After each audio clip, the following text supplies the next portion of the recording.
Up until now, Ling Chen had already stayed in the East Ocean continent for 12 days. He had found the orb that Xue's information had referred to, but he was unable to retrieve it.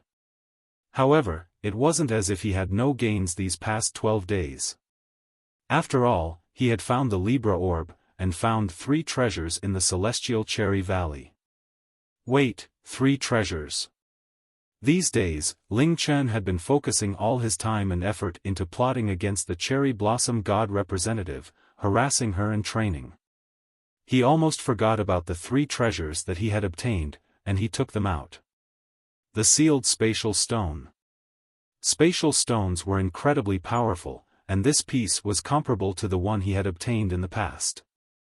Although it was just a little piece, its price could not be determined in gold. The seal evidently prevented it from escaping, and although it was put on by the Cherry Blossom God representative, Ling Chen was confident that the dwarves would be able to unlock it. The belt of blessing was now wrapped around his waist. Although it didn't quite match with the Titan's embrace, Ling Chen simply couldn't resist its stats, and could find no reason not to equip it. With the 5 luck it gave, Ling Chen now had 22 points in luck. The Flying Scroll was a magical scroll that could increase a skill's level by 1, any skill. Ling Chen had first seen this scroll when he encountered Qian Gun, but it was a pity that he couldn't afford it at that time. Who would have thought that he would obtain one at the East Ocean continent? Which skill should he use this scroll on? Or, should he save it for future use? This was because during the late stages of the game, as one's profession became more powerful, so did their skills. As such, the difficulty to increase the level of skills also increased drastically. The effects of using the scroll now simply couldn't be compared to using it in future. Ling Chen opened his stats page, and quickly looked through all of his skills. Because he had 2 professions, Ling Chen had far more skills than any other player. Moreover, adding on the fact that his skills were all quite powerful, as well as the debuff from the Lunar Scourge, the amount of SP required to level up each skill was monstrous. Luckily, with Xiao Hui, the average level of Ling Chen's skills was not low at all. Currently, he had 3 upgradable skills from the Fengchen Curse Zani profession, the LV6, Fengchen Technique, the LV3, Vanishing Shadow, and the LV3, Vanishing Shadow. Other than those, none of the other skills needed to be leveled up. In the Ling Tian Battle Soul profession, the most commonly used skills, Ling Tian Slash, Ling Tian Burst, and, for Corner Star Formation, were all max level, and the War God Technique was LV6 and the Battle Soul Possession was LV3. The remaining skills were his own skills. The Heaven Wind Technique and Item Manipulation Technique were powerful ancient techniques given by Tao Tai. He also had the max level, Soul Sacrifice, the not yet useful, Soul Demise, Scan, which every profession had, and Lucky Hand, which he had obtained through the skill copy scroll. Wait. Lucky Hand? Ling Chen suddenly had an epiphany, and he stood up with a swish. He stared fixedly at Lucky Hand's description, and read it over and over again. After reading it 5 times, his eyes completely lit up. Before, he was deliberating as to whether he should save the flying scroll for future use. However, he completely dispelled that thought, and used it on the LV3 Lucky Hand. Lucky Hand was a very abnormal skill, and came from a treasure creature. It was an incredible theft skill that humans shouldn't possess, and had incredibly savage and overpowered effects. However, consequently, leveling it up was incredibly difficult. Leveling it up from LV3 to LV4 required a whole 300,000 SP, which was even more than Soul Demise required. In fact, it was the skill that required the most SP to level up. Ling Chen was reluctant to use his SP on it, and the only reason it was LV3 was because of Xiao Hui's Holy Spirit's gift. And now, a flying scroll had saved him 300,000 SP, a number that could give normal players a heart attack. Within the light given off by the flying scroll, a delightful system announcement sounded out. Ding! Flying Scroll has been successfully used. Your skill, Lucky Hand, has successfully leveled up to LV4. Lucky Hand, current level, LV4, highest level, LV5, SP to upgrade to LV3, 500,000. After reaching LV5, the skill will automatically evolve into True Lucky Hand. A godly skill that comes from the treasure creature Lucky Cat. This skill allows the user to use an unseen hand to steal away the target's money without the target noticing. Within range, the user can steal 60% to 80% of the target's money. The success rate is affected by the target's level, grade and luck. Base success rate for stealing is Luck x 8%. Being able to steal without being detected is also affected by the target's level, grade and luck. Base success rate for not being detected is Luck x 8%. Consumes 10 MP, cooldown time, 5 seconds. After upgrading to LV4, Lucky Hand could steal even more money, had a higher chance of success, had a lower chance of being discovered and had a shorter cooldown time. The Luck x 8%, with his luck of 22 meant that it would have a 100% success rate. Of course, these were just basic stats. In reality, this would also be affected by his target's luck and overall strength. The higher his target's luck and level, the lower the chance of success. However, among all the players, there was almost certainly no one with higher luck than Ling Chen. That meant that when Ling Chen used Lucky Hand on players, it would always succeed without them noticing. Ling Chen didn't upgrade Lucky Hand to steal money or because it required the most SP to level up. But rather it was because, after reaching LV5, the skill will automatically evolve into True Lucky Hand. Lucky Hand stole money. Ling Chen had read the description of True Lucky Hand from the Lucky Cat before. It was even more terrifying, cruel and overpowered than Lucky Hand by countless times. This was because it could steal any item on the target. Money, items, equipment, even things that were currently being used or equipped. Since he couldn't take it by force, and blackmailing didn't work, and neither was she giving in to his harassment. If he had True Lucky Hand, he could steal it. He could directly take the orb from the cherry blossom god representative. Ling Chen suddenly felt as if the clouds had been dispelled and he could finally see the sky. He couldn't help but grin with glee. Leveling up True Lucky Hand from LV4 to LV5 required 500,000 SP, unless he could go and kill a LV50 mysterious god grade boss, it would take him years to obtain that much SP. However, Ling Chen wasn't worried, because he didn't have to rely on SP to level up his skills. He had Xiao Hui. Every time Xiao Hui's Holy Spirit's gift leveled up, all of Ling Chen's skills would also have their level increased by 1. The next time Holy Spirit's gift would level up was when Xiao Hui was LV40. That meant that when Ling Chen reached LV40, so would Xiao Hui, and so his Holy Spirit's gift would reach LV3, Lucky Hand, would reach LV5, becoming True Lucky Hand, then directly jump to LV4. True Lucky Hand. From this, one could truly see just how absurdly powerful Xiao Hui's skills were. After finally finding a solution, Ling Chen felt like his vision had cleared. In that case, he wouldn't go and harass the cherry blossom god representative until he hit LV40. Any animal would lash back when cornered, and he didn't know what the cherry blossom god representative would do.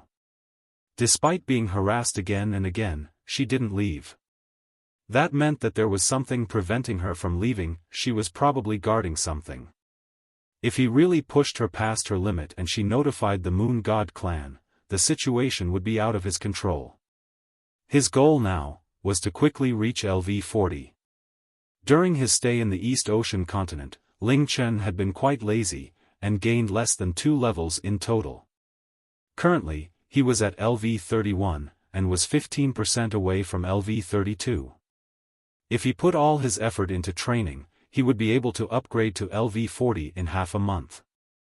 Staying in the East Ocean continent for another half a month wasn't a very pleasant thing.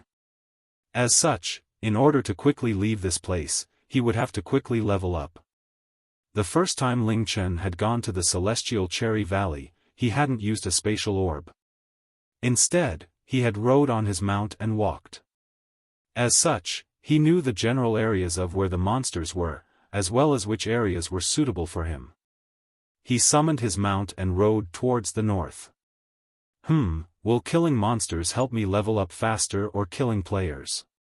He passed by many groups of Japanese players on the way, and he was constantly tempted to kill them. However, he spent a great deal of effort to suppress those urges. After all, players were smarter than monsters, so killing them would be less efficient. Because he wanted to quickly level up, he wouldn't waste time on those people.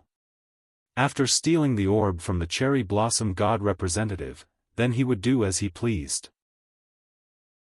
The first day Ling Chen had entered the East Ocean continent, he had sent waves throughout the entire world, causing his name to resound like thunder. Presently, essentially every player knew of the name Ling Tian, and players were all looking forward to the exciting battle that would occur between Ling Tian and Eve, if they ever met. However, after that day, all the excitement had strangely died down. This was because after that day, not a single person received any information about Ling Chen. It was as if he had disappeared from the world. Logically, because of the ruckus he had caused on the first day, he should have continued his rampage, completely throwing the East Ocean continent into chaos. After all, everyone knew that the relationship between Chinese players and Japanese players wasn't very pleasant. However, what followed was an incredibly long period of peace. It was incredibly strange. Now, there was no one who could even confirm that Ling Tian was still in the East Oceania continent. The humiliated Japanese players, in order to reclaim their honor, clamored for Ling Tian to be killed and sent back to China. They used meticulous planning and organizing to search for him, but couldn't even find a shadow, and could only give up. Now, the likelihood that Ling Tian was still in the East Ocean continent was just a faint possibility. Forgotten continent, north of the fairy forest. Ever since her plan to build the new city started, Yunmeng Xian had remained at that place. As one of the few people who knew of this plan, as well as one of the biggest investors, Li Xiao Xue also went there every day for half an hour, even during the times when she was extremely busy. This was because she knew just what it would mean to be able to build their own city, and what it would bring her and her family. At the same time, she kept her promise to Yunmeng Xian, and kept this plan a secret from even those closest to her. Construction in the virtual world was completely different to the real world. In the real world, constructing a city would take years, sometimes more than 10 years. However, in the game world, as long as one had enough money, workers and resources, anything could be quickly built. With the scale of the new city and the number of dwarves, it would only take 3 to 4 months, or even shorter. Looking over this area, this vast, grassy area was now filled with foundations for many of the structures. Many roads were already under construction, and some buildings were in their early stages. The dwarves worked hard, and all of them were drenched in sweat. However, not a single one of them rested, because although they felt tired, all of them had expressions of excitement and contentment. It was as if this wasn't labor, but the greatest joy they could experience. Using $7 billion to construct a city, especially one of this size, would be taken as a joke by anyone. However, it's happening right before my eyes. Li Xiao Xue sighed in amazement as she walked over to where Yunmeng Xian was standing. The land was free, as it belonged to the fairy clan. As for the workers, these dwarves were the Forgotten Continent's best blacksmiths and craftsmen, and there were nearly 30,000 of them. Not only were they exceptionally talented, but they worked much harder than normal workers. This was because they were building their new home, a home that was like paradise. Normal workers used their strength and skills, whereas the dwarves were using all of their passion. The difference in productivity was like the heavens and the earth. At the same time, they also saved the astronomical cost of labor. As for materials, a portion of it could be collected from the fairy forest, and the dwarves were quite skilled at logging and excavating. Things that couldn't be collected were bought from the Azure Dragon City. After seeing the city plan for the first time, Li Xiao Xue's only reaction was one of shock. She was so shocked that she almost couldn't speak. The uniqueness, creativity, and technology were simply incomparable. This was especially true for the Central District. She couldn't help but stare, unable to look away. Despite hearing from Yunmeng Xian of the dwarves' unrivaled talent and wisdom in construction and engineering, the city plan still caused her indescribable shock. From this, she finally witnessed the might of the dwarves. The dwarf clan had been hiding away for 10,000 years. Their talent and passion had been suppressed all of this time, so it was impossible to tell just what sort of unbelievable things they would create when they let out everything they had. Yunmeng Xian smiled, saying, "The $7 billion I requested at the start was just a safe estimate. Realistically, it'll be closer to $5 billion. I imagine that if this happened in the real world, it would be listed as one of the 10 wonders of the world," Li Xiao Xue said as she laughed. After seeing that city plan, she knew that she had underestimated the results of constructing this new city. Although she was helping Yunmeng Xian, she clearly knew that she would be one of their greatest beneficiaries. There were only a few people who could provide $7 billion, but only she was given this opportunity. The speed of construction is already at its maximum. With our dwarf friend's passion, it's impossible to go even faster. As such, the time it'll take to construct the city might be even shorter than we anticipated. Despite this, I hope that the time will be as short as possible, because as each day passes, the chances of being discovered will increase. Even if a single player comes here, this place will be exposed. I don't even dare to think of the consequences if that happened, Yunmeng Xian said. Although her voice was calm, it had hidden a lot of worry. What she had just said was the greatest obstacle to constructing the city. Don't worry, Li Xiao Xue looked at Yunmeng Xian. At this place, Yunmeng Xian was not wearing her veil. Even as a woman, looking at Yunmeng Xian's face caused Li Xiao Xue to feel a bit dizzy, and a sense of admiration and envy welled up within her. There was probably no man in this world who could resist her looks. She continued, "This place is far, far away from the Azure Dragon City, and if players wanted to get here, half of the places they would have to pass through would be territories of LV-50 to LV-70 monsters. Unless they're an expert like Ling Tian, it'll be impossible for them to come here." Yunmeng Xian smiled and nodded her head, but then softly shook her head. "What I'm worried about are those rare, super experts. Right now, the average player level is less than LV-40, so it's quite safe here. However, after players hit LV-40, they can completely change their equipment, allowing them to become much stronger. The places they can go will also increase. When that time comes, the danger will increase. I hope that I'm just worrying unnecessarily. There are less than 10 people in China who would have the strength to come here. Moreover, the Forgotten Continent is so big, what are the chances of them coming here?" "Don't worry, Meng Xian," Li Xiao Xue smiled as she comforted Yunmeng Xian. She looked at the time, saying, "It's getting late, and I have many things to take care of. Meng Xian, I'll leave this place to you. If you need anything, remember to let me know." "I will. Goodbye Xiao Xue." Yunmeng Xian watched as Li Xiao Xue left. Just as she disappeared, Kaier's frantic shouts came from afar. She was furiously flapping her little wings as she hurriedly flew over. "Big Sister Yun! There are humans! There are humans over there!" Yunmeng Xian's eyes widened. This place was the fairy clan's territory, and the fairies had the right to not let anyone else enter. In order for the construction of the city to go smoothly, the fairy clan set up a fairy barrier around this area. This barrier could last 2 months, and could prevent all humans and beasts from entering. However, this didn't include players. That meant that the humans that Kaier saw could only be players. Yunmeng Xian's heart fell into chaos. She never thought that the thing she feared most, something that was incredibly unlikely, would happen so quickly? What were the consequences of being discovered by players? The news of them constructing a city here would immediately spread. Even if they killed that person, they wouldn't be able to remedy the situation. After all, players could revive an infinite number of times. As such, if the big bosses of the guilds and corporations heard about this, they would do their utmost to destroy this city so they could have the chance to build their own city. Out of all of the guilds, the Yan Huang Alliance would be the first to do this.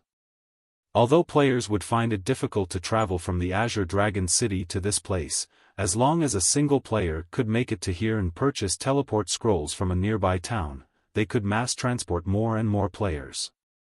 According to the game's rules, fairies and dwarves could not interfere in the disputes and fights between players. This included the destruction of cities, because this city was constructed with a city creation token, and was made in a player's name. How could Yun Meng Xian, a single woman, defend a city?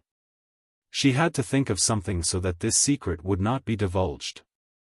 Kair, how many of them are there? Yun Meng Xian hurriedly asked.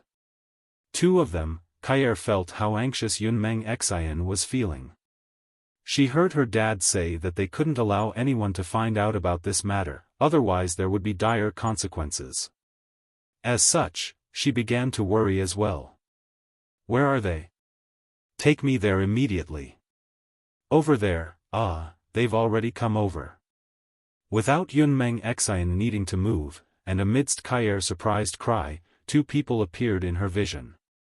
They were walking side by side, and had similar builds. One was dressed completely in white, and the other was dressed completely in black. The way that their clothes matched was particularly striking. The 2 people slowly walked over, and when they saw the city under construction, their eyes were filled with shock and disbelief. Anyone with eyes would be completely dumbfounded. Yun Meng Xian gently bit her lips. No doubt, these 2 people were definitely players. Above their heads hung their names. Winter of that year and 100 miles of ice. This city was owned by players. This is impossible. Players need a city creation token, a city creation token. Only one of those incredible items appear in each region, and are only dropped from bosses that are celestial grade or above. Even if it appeared, it should be in the middle to late stages of the game. How can a player possibly obtain one so early on? The city creation token is something the Handsome Me had been aiming for. If the Handsome Me could obtain this city creation token and sell it, I'd be able to earn hundreds of millions of gold. Goddamn, I'd become a super tycoon. When the time came, once I showed off my money and my dashingly good looks, all the girls would leap on me with tears in their eyes. Which guy was it who obtained the city creation token first? The man in white could barely speak at the beginning, then started to roar in anger, as if he was mentally deranged. Hearing his words, Yun Meng Xian's heart fell, because this person evidently already realized that this was a player's city. What should she do? Wait. Winter of that year, 100 miles of ice. Why did these 2 names look so familiar? Yun Meng Xian thought for a moment, then suddenly opened the level rankings. China level rankings. Players with more EXP are ranked higher. Number 1, Feng Xiaoyu, level, LV 43, profession, Blade Spirit, affiliation, none. Number 2, Skyfall, level, LV 41, profession, summoner, affiliation, Skyfall Dynasty. Number 3, Zhang Yan, level, LV 40, profession, Fire Mage, affiliation, Yan Huang Alliance. Number 4, Mu Bingyao, level, LV 40, profession, assassin, affiliation, none. Number 5, Winter of that year, level, LV 40, profession, archer, affiliation, none. Number 6, Against Heaven, level, LV 40, profession, warrior, affiliation, Skyfall Dynasty.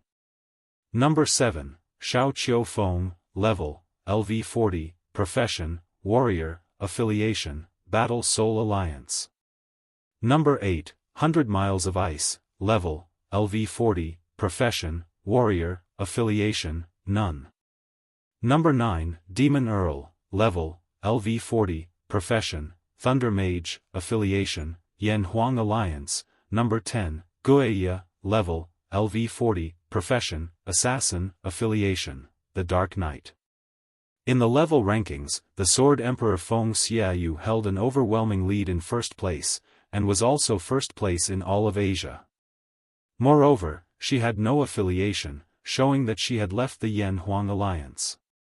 Yunmeng Xian didn't normally pay much attention to the level rankings but had a rough impression of it. As such, when she looked at the level rankings, she realized why these two names looked so familiar. They were respectively ranked 5th and 8th on the rankings. Anyone who could make it over to this place alive from the Azure Dragon City were definitely not ordinary people. To be ranked in the top 10 of the level rankings, these two players were 1 out of 100 million legendary players. What's more, this uncouth man in front of her was called China's #1 archer, and was the dark horse of the level rankings. And the man in black was ranked 6th on the heaven rankings, the emotionless swordsman, 100 Miles of Ice. He was the only unaffiliated player on the heaven rankings. The emotionless swordsman had someone beside him, someone who was ranked even higher than him on the level rankings. Knowing that one of the people was 100 Miles of Ice, Yunmeng Xian let out a small breath of relief. From the rumors she had heard, the emotionless swordsman, 100 Miles of Ice rejected all offers from guilds and had never joined a guild. He had always been a lone wolf, and was extremely untalkative. It was said that every time he talked, he would at most say 2 words. Even if such a person found this place, it was unlikely that he would tell the rest of the world. However, the person next to him seemed like an extremely loud-mouthed person. Kair, go and hide for a while. Yunmeng Xian made a decision. Ah, okay. Kair obediently agreed, then hurriedly flew away. Yunmeng Xian's lips slightly parted as she slowly breathed out. She calmed herself down before moving towards winter of that year and 100 Miles of Ice. Ah. I confirmed it again, confirmed that this is a player's city. Oh my goodness, who knows how much money they had spent to have it constructed on such a scale. Not only were they strong enough to snatch the city creation token before the handsome me, they have so much money. Ah. This world really isn't fair. Boss, what do you think? Could it be the Yan Huang Alliance? No, if it was them, they would definitely let the entire world know. If it's not the Yan Huang Alliance, then things are going to be interesting. Even if the Yan Huang Alliance couldn't obtain the city creation token, they definitely wouldn't let anyone else have it. Should we tell them? So meddlesome, the man in black coldly replied. Che, you don't understand. The handsome me intends to sell this information to the Yan Huang Alliance.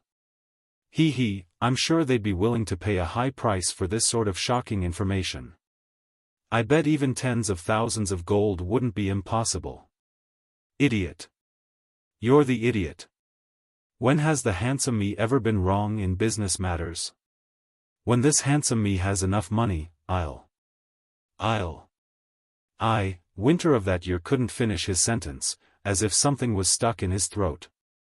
However, his eyes were the widest they had ever been in his entire life. A cool wind blew, blowing away all of the clouds in the sky, bringing with it an enchanting fragrance.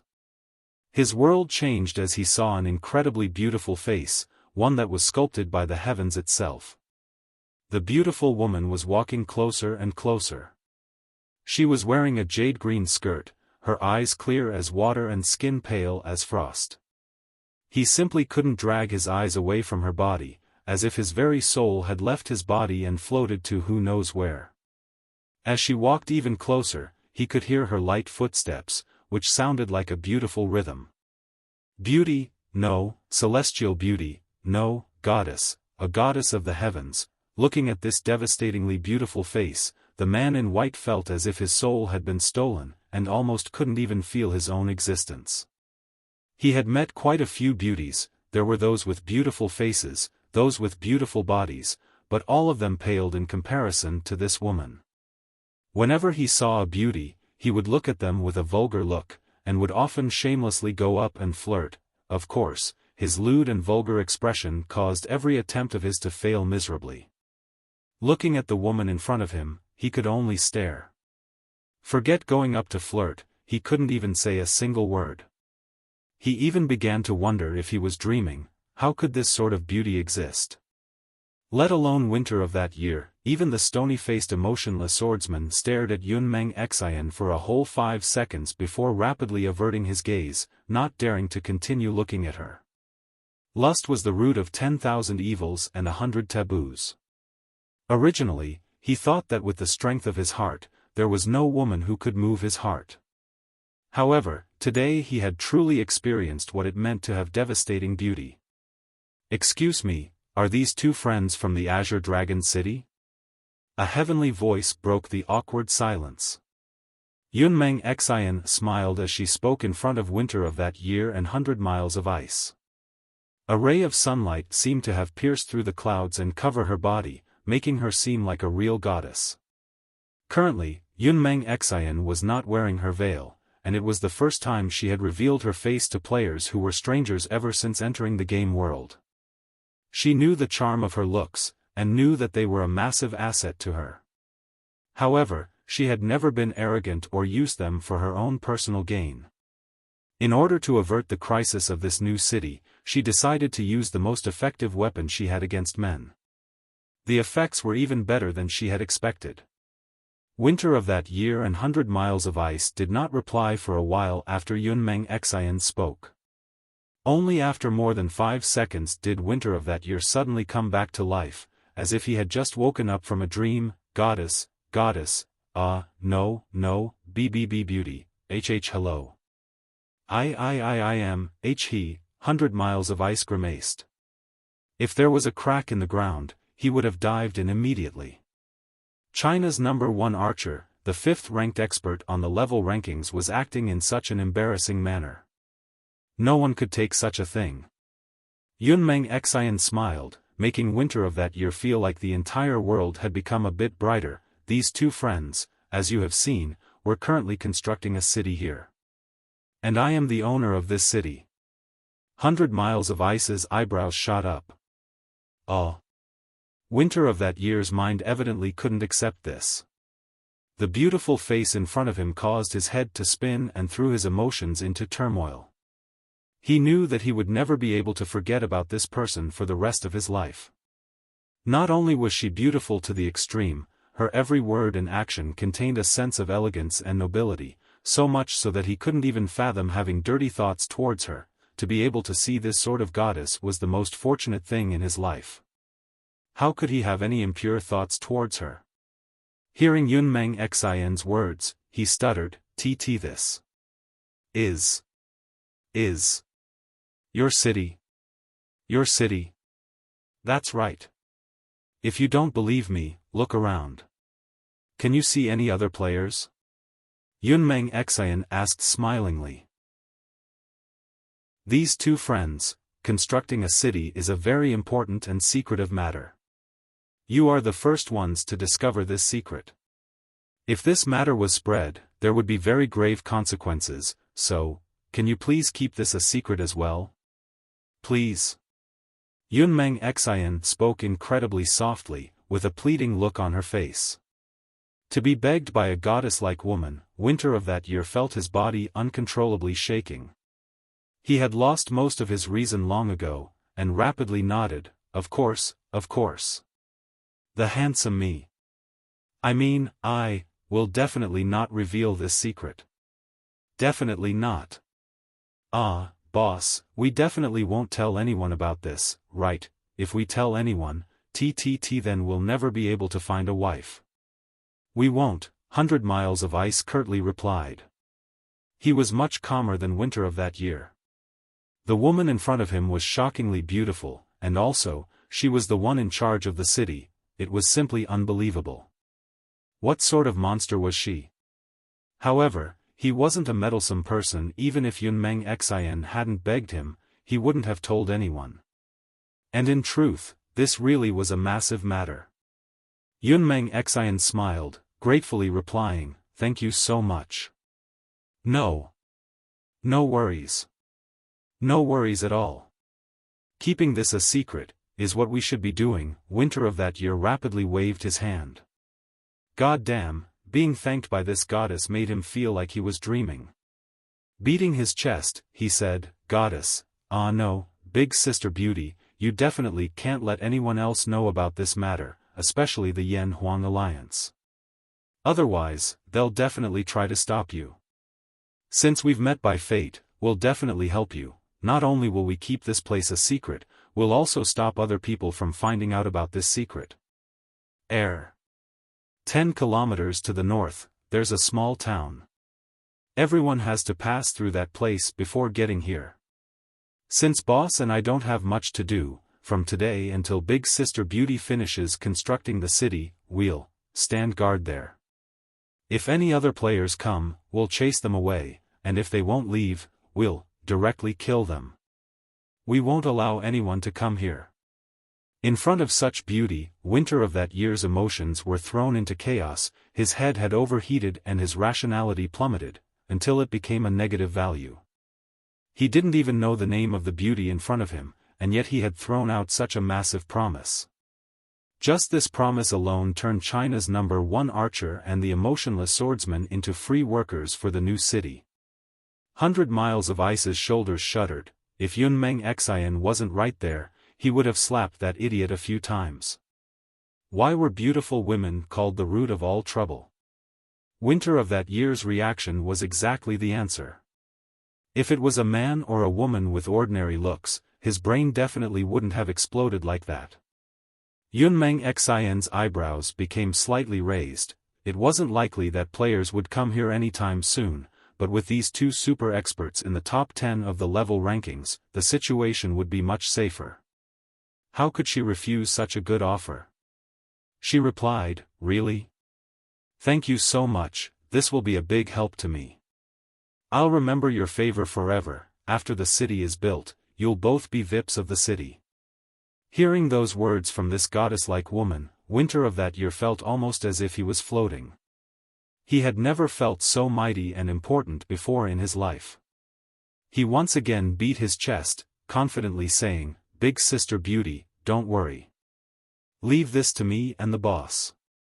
I promise, according to my good looks, my character, that I definitely won't let anyone near here before the city is built." Just like that, due to Yunmeng Xian's overwhelming charm, China's #1 archer took upon himself a massive burden, and even pulled the emotionless swordsman in as well. He did not regret it, but instead felt very satisfied. Even 100 Miles of Ice, who had been dragged into this, didn't know Yunmeng Xian's name, background or how she had obtained the city creation token. Simply put, apart from what she looked like, they knew nothing about her. Ding! Congratulations, you have leveled up to LV 38, Strength +5, Agility +1, Spirit +1. Ding! Your pet Holy Spirit beast, Xiao Hui, has leveled up to LV 38, ding! Your humanoid pet, Ling has leveled up to LV 38. After more than a month of hard work, Ling Chen was now LV 38, only 2 steps away from LV 40. He looked at the time and decided to temporarily stop. He left the monster's territory and summoned his mount, riding towards the Sunrise City to stock up on some MP potions. Players could not use teleport scrolls from other regions, and Ling Chen was reluctant to use his spatial orbs. Because he was also not too far away from the Sunrise City, Ling Chen decided to just ride back to the city. Currently, Ling Chen had been passing through a desolate valley, and there were various crawling and climbing beasts. The deeper he went, the higher level the monsters were. They were all densely gathered together and had a fast respawn time. There were many Japanese players training at the valley, but because Ling Chen was killing LV-45 monsters, he didn't have to worry about being disturbed by Japanese players. After exiting the 4th district of the valley, he was now in the 3rd district. Here, there were LV-38 to LV-40 monsters. Because there were many players, as soon as Ling Chen walked in, an abnormal ruckus came from ahead of him. Ling Chen's expression changed and he jumped down from his mount, and dexterously climbed up a small hill, looking towards direction of the sound. In his vision, about 1 kilometer away, there was a massive sea of people. Almost all the Japanese players in the valley had gathered there, and there were still more people flooding in. Countless Japanese players formed a massive encirclement, and despite being so far away, Ling Chen could still hear them. "Let's see what's so interesting," Ling Chen muttered as he smirked. He changed into an ordinary set of equipment and strolled over. Soon, Ling Chen had walked into the crowd of people and positioned himself at a place where he could overlook everything. He looked towards the center of the encirclement and saw a gigantic eagle with a wingspan of more than 10 meters in the center. It had an incredibly sharp beak, and was covered with dark golden feathers. On top of its head, a golden crown was shining brightly like the sun. Its 2 massive claws were as thick as a person's waist, and its thick muscles were clearly defined. It was evident just how powerful this eagle was. Disregarding everything else, the golden feathers alone signified that this monster was not ordinary. Golden Feathered Eagle Emperor, Type, Beast, Grade, Celestial, Level, LV40, HP, 1,520,000. The undisputed Emperor of the Eagle Clan, the nemesis and nightmare of all crawling creatures.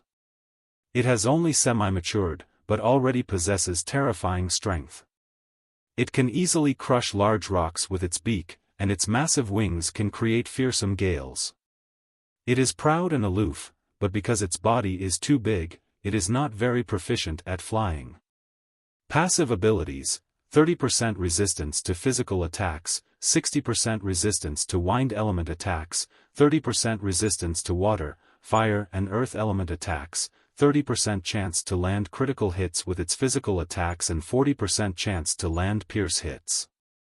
Attack skills: Rock-Crushing Claws, uses its left or right claw to deal slashing damage to all targets within a 4 x 4 meter area, causing massive damage and 3% chance of instant death. Usage frequency: high. Before activating, it will make an obvious motion of opening its claws. Twister Wings, spreads its wings, twisting its body to send terrifying wind blades towards all targets within 20 meters. Knocks all targets out of the attack range, and will not be able to attack for 3 seconds afterwards. Usage frequency: medium. Before activating, it will spread its wings to the maximum. Zephyr Fang, coalesces wind elemental energy, releasing a powerful tornado towards the area measuring 15 meters x 50 meters in front of it, causing wind element damage. The damage is not very high, but has strong knock-up and knock-back effects. Usage frequency: low. Needs to channel for 3 seconds before activating. World-Shattering Cry, releases a piercing cry, disturbing the minds of those around it. Cancels out all buffs of targets within 50 meters. Usage frequency: low. Ultimate skills: Golden Cry, releases a furious cry to the heavens. As its noble giant eagle emperor blood boils, all of its physical attacks will have a 100% chance of critical hit and pierce hit, lasts for 1 minute, activates when its health is below 20%. Can only be activated once per day. Nightmare Whistle. Weaknesses: attacking its head will result in guaranteed critical hits. Golden Feathered Eagle Emperor, a LV40 Celestial Grade boss. No wonder there were so many people gathered here. Even a Lord boss would cause a massive uproar, let alone a Celestial Grade boss. It should be noted that even the China region, which was the largest and had the most players, had spawned no more than 5 Celestial Grade bosses. Of course, this number didn't include the ones Ling Chen had met. Celestial Grade bosses were powerful, but killing them would result in unimaginable rewards. Ling Chen couldn't confirm if this was the first Celestial Grade boss that had appeared in the East Ocean continent, but their excitement was evident. The massive eagle flapped its wings, arrogantly hovering 10 meters high in the air. Its surroundings were littered with corpses, and countless players had already died from its claws. And yet, its health bar was still almost completely full. Countless players charged up, but a celestial grade monster's attack damage and attack range were far superior to that of a normal monster's. Before they even got close, half of them were annihilated. The rest of the players desperately charged into attack range, and could barely attack before they too were killed. Waves of bodies fell, but the few attacks that made it to the golden feathered eagle emperor barely even scratched it. The players who charged up were all mages. Because the golden feathered eagle emperor was hovering in the air, it was impossible for players with melee professions to hit it. As for the archers, what a joke! Out of all the physical attack professions, their attack was only a little higher than shield bearers. Their attack simply wouldn't be able to break past its defense. This is our Japan's first celestial grade boss, and you're all about to see the first celestial grade equipment in Japan. Charge! Hundreds of players with ranged professions rushed forwards. Evidently, they were now somewhat familiar with the golden feathered eagle emperor's attacks, so they all dispersed when they were attacking. Scree! The golden feathered emperor eagle screeched, and flapped its wings. Its dark golden feathers resembled sharp arrows that glinted as they shot out in all directions. Chi! The terrifying tearing and stabbing sounds caused Ling Chen's scalp to feel numb. After being pierced and slashed by the countless feathers, half of the players were sent flying back, crashing into the players behind them. Less than 10 players were fortunate enough to enter attacking range. After launching a few lightning bolts and wind blades, the golden feathered eagle emperor once again attacked, insta-killing the players with its nightmarish claws. The few attacks that hit it could barely be compared to a little tickle. After only one round of attacks, nearly 200 players had been sacrificed, and they had barely dealt over 1,000 damage. Keep attacking and don't give it any opportunity to breathe. As the first celestial grade boss to be discovered in the East Ocean continent, everyone knew just how powerful it was. However, if they could kill this celestial grade boss, the first celestial grade piece of equipment would appear in the East Ocean continent, and the guild that finished it off would receive much fame and glory. The players simply charged up and died in droves, without any strategy. Against such a powerful opponent, any strategy was simply useless. Forming a barricade with a sea of people was that they could do. They sent waves and waves of people to attack, hoping that it would use its twister wings, after which it would not be able to attack for 3 seconds. Countless players from large and small guilds participated, as well as many solo players. None of them fought with each other, and although they all had one goal, all of them were clear that they had to work together. However, all of them knew that when its death was close, there would be a horrifying fight, causing everyone to shudder. Although the golden feathered eagle emperor's flying was not the greatest, in the end, it was still an eagle. With so many people surrounding it, it could choose to fly away at any time, and none of the players would be able to do anything. However, eagles were proud creatures, and this was an eagle emperor. In front of the humans that were like ants to it, how could it run away? This was its pride, and its weakness. Adding on the fatal weakness of not being able to regenerate, it was destined to die at the hands of these players sooner or later. However, everyone was clear as to just how great of a price they would have to pay to kill this celestial grade boss. Despite this, their greed and desires were bottomless. No one could give up on this massive temptation, no matter what the price. This golden feathered eagle emperor was like a mountain of gold that was separated from them by a wide chasm. However, the leaders of the guild simply didn't care how many people were sacrificed, they were all focused on what they would obtain from Japan's first celestial grade boss. Not bad. The calmest out of all the players was undoubtedly Ling Chen. If he wasn't wearing a mask, the people around him would have seen an expression of delight on his face. He sat on the ground and smiled as he watched the giant eagle slash through the waves of Japanese players like they were cabbage. Despite their sacrifices, the rate at which these players were reducing the golden feathered eagle emperor's health was so slow that even a snail would be ashamed. Ling Chen watched for a short while as he thought of the best way to kill the golden feathered eagle emperor. He then yawned and logged off. He had logged off exceptionally early today, and it was the first time this month he had logged off before Tian. He stretched his body, and walked into the kitchen. During this period of time, Tian's cooking had improved by leaps and bounds, and was now familiar with Ling Chen's tastes. She would try to make every meal according to what he liked. Today, it was his turn to serve the little princess. After eating lunch and watching some TV, Ling Chen took a short nap. After about 2 hours, Ling Chen once again returned to the bedroom and re-entered the game world. Attack.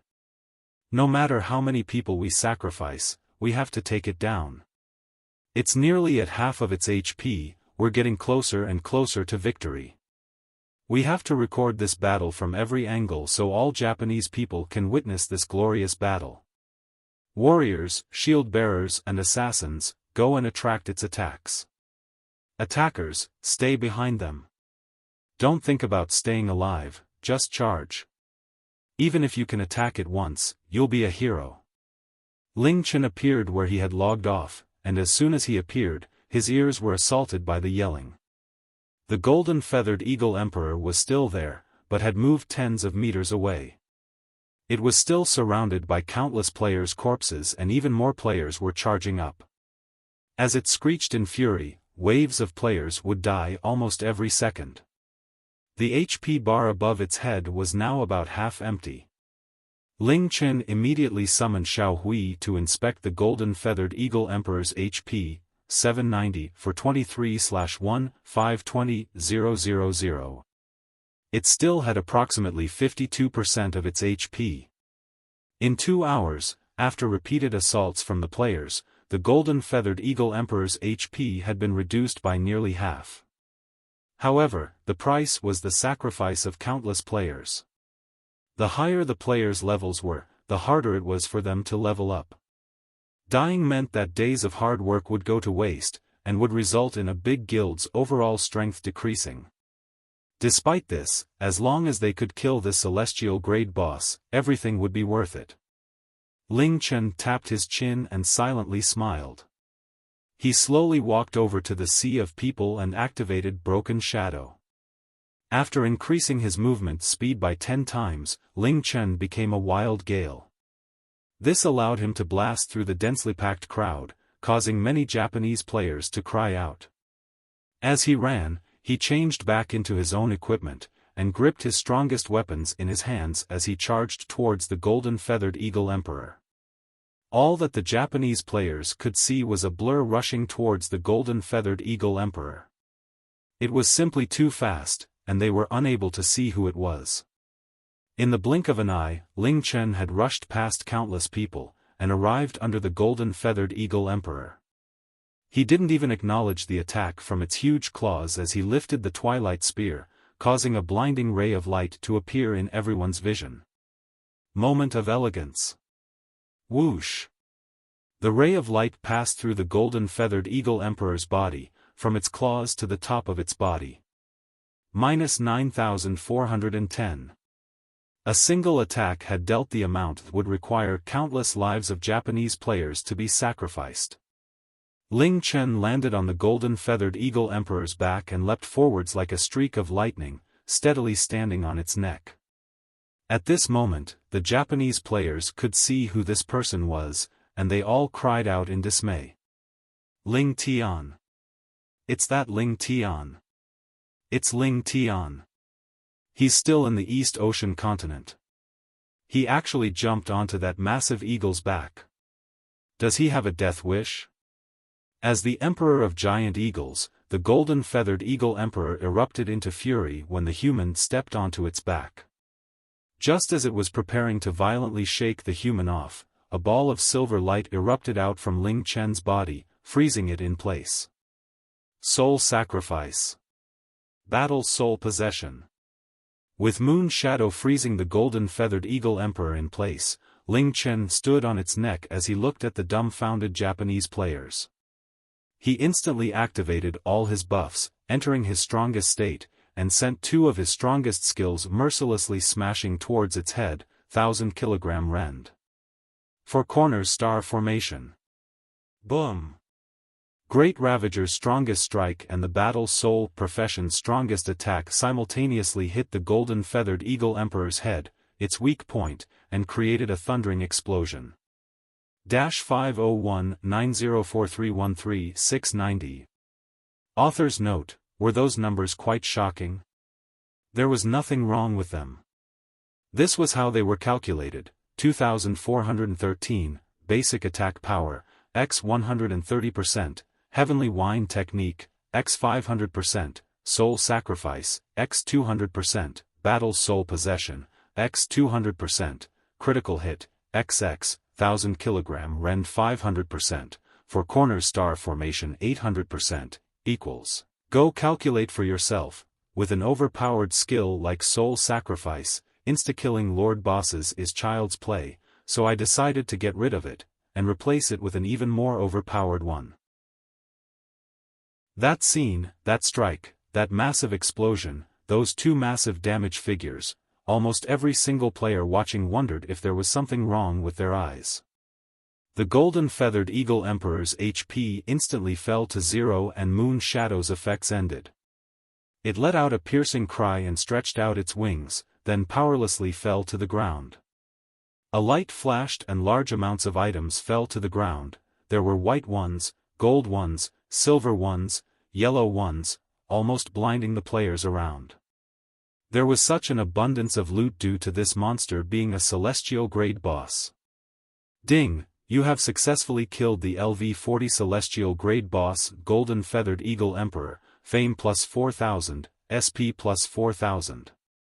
Ding! Congratulations, you have leveled up to LV-39, ding! Your pet Holy Spirit Beast, Xiao Xue, has leveled up to LV-39, ding! Your pet, Ling has leveled up to LV-39. Ling Chen had instantly reduced the Golden Feathered Eagle Emperor's HP by more than half, and he was not even in a party. Adding on the fact that all of the players who had previously dealt damage to the Golden Feathered Eagle Emperor had died, Ling Chen received all of the EXP, Fame and SP from killing the Golden Feathered Eagle Emperor. As for the Japanese players who had sacrificed their time, effort, and levels to bring it down to half HP, they received absolutely nothing. From the morning until the afternoon, countless Japanese players had sacrificed their lives. Many large guilds and their leaders had come, sacrificing much time and resources. It could be said that this was one of the most important moments in the East Ocean continent's history. If they could kill this celestial grade monster, they could endure any type of loss. However, after enduring such a massive loss and harboring such great expectations, Ling Tian had suddenly appeared and insta-killed it. Complete shock, shock that could not be calmed. If they had not seen it personally, they would not have been able to believe that a player could deal such monstrous damage. Even the incredibly powerful Golden Feathered Eagle Emperor would not be able to deal such damage. Back then, when Ling Tian had shown his might at the Sunrise City, he had shocked all of the Japanese players as well as the rest of the world. No one doubted his strength, but no one would believe that he could deal such terrifying damage either. With the Belt of Blessing, Ling Chen's luck was now 23, which was almost 4 times that of normal players. As such, killing a monster would result in 4 times as much loot as a normal person would receive. Celestial grade monsters usually dropped much more loot than normal players, and with Ling Chen's extremely high luck, as well as the fact that the system deemed that he accomplished a solo kill, the amount of loot was simply unbelievable. Gold coins covered the ground, as well as many items and equipment that they had never seen before. There were over 10 of them in total. How could the items dropped by a celestial grade monster be normal times? Even the worst of them would be heavenly treasures. Out of the more than 10 items, even the worst of them was shining with a silver light. The surrounding players were dumbfounded and simply couldn't recover from the shock. Otherwise, they would have lost all control and rushed up to snatch the items. However, because the Golden Feathered Eagle Emperor had been killed by Ling Chen, the items that were dropped could only be picked up by Ling Chen during the first minute. Ling Chen jumped down to the ground, and summoned Xiao Xue, who ran as fast as he could, collecting everything that the golden feathered eagle emperor had dropped. Afterwards, he happily walked over to the golden feathered eagle emperor's corpse and opened his mouth. A wave of gray fog covered the golden feathered emperor eagle's massive body. Xiao Hui hadn't enjoyed this sort of delicious and abundant meal in a long time. This was the first time that the Japanese players present had seen such an abundant pile of loot, which had been collected by Xiao Hui in an instant. They quickly came back to their senses as Ling Chen pointed his right hand's thumb downwards and mocked, "A bunch of trash." Ling Chen's words fell like thunder on their ears, as if he had slapped them all on the face. All of them were elite players of Japan, making up the 10 biggest guilds that were all present, along with even their leaders. They had desperately battled for more than 2 hours, and their deaths were innumerable, and yet Ling Tian had killed it in a single instant. Just this single instant turned all of their hard work into nothing. When comparing, the sea of Japanese players was but a speck of sand to him. "Be bastard!" Yamamoto Michio gripped his hands in fists, gnashing his teeth. A celestial grade boss was a massive challenge to players in the current stage of the game, and for this golden feathered eagle emperor, they had paid a great price.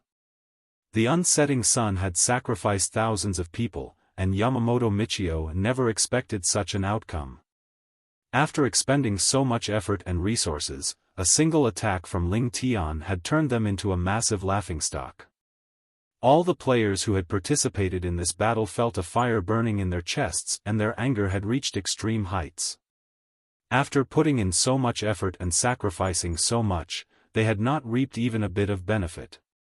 They could only watch as the loot dropped by the golden feathered eagle emperor was collected by Ling Tian. It was as if a massive stone weighed down on their hearts, and their jealousy and hatred made them want to spit out blood. In their eyes, those things belonged to them. It was their reward for paying such a heavy price.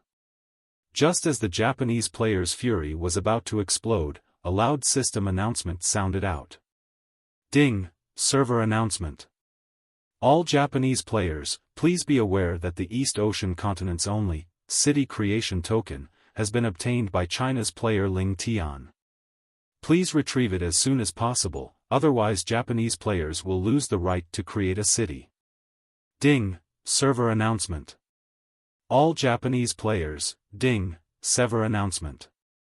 All Japanese players." The server announcement sounded out 3 times, sounding like 3 explosions in the Japanese players' ears.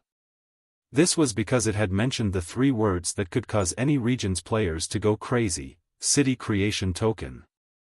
City. City creation token? Am I hearing things? That massive eagle. It dropped a city creation token. Our Japan's only city creation token.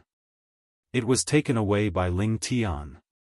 When the Japanese players could finally react, they descended into a state of utter panic and chaos. All of them had extremely unpleasant expressions on their faces and felt so depressed that they almost spat out blood. What was a city creation token?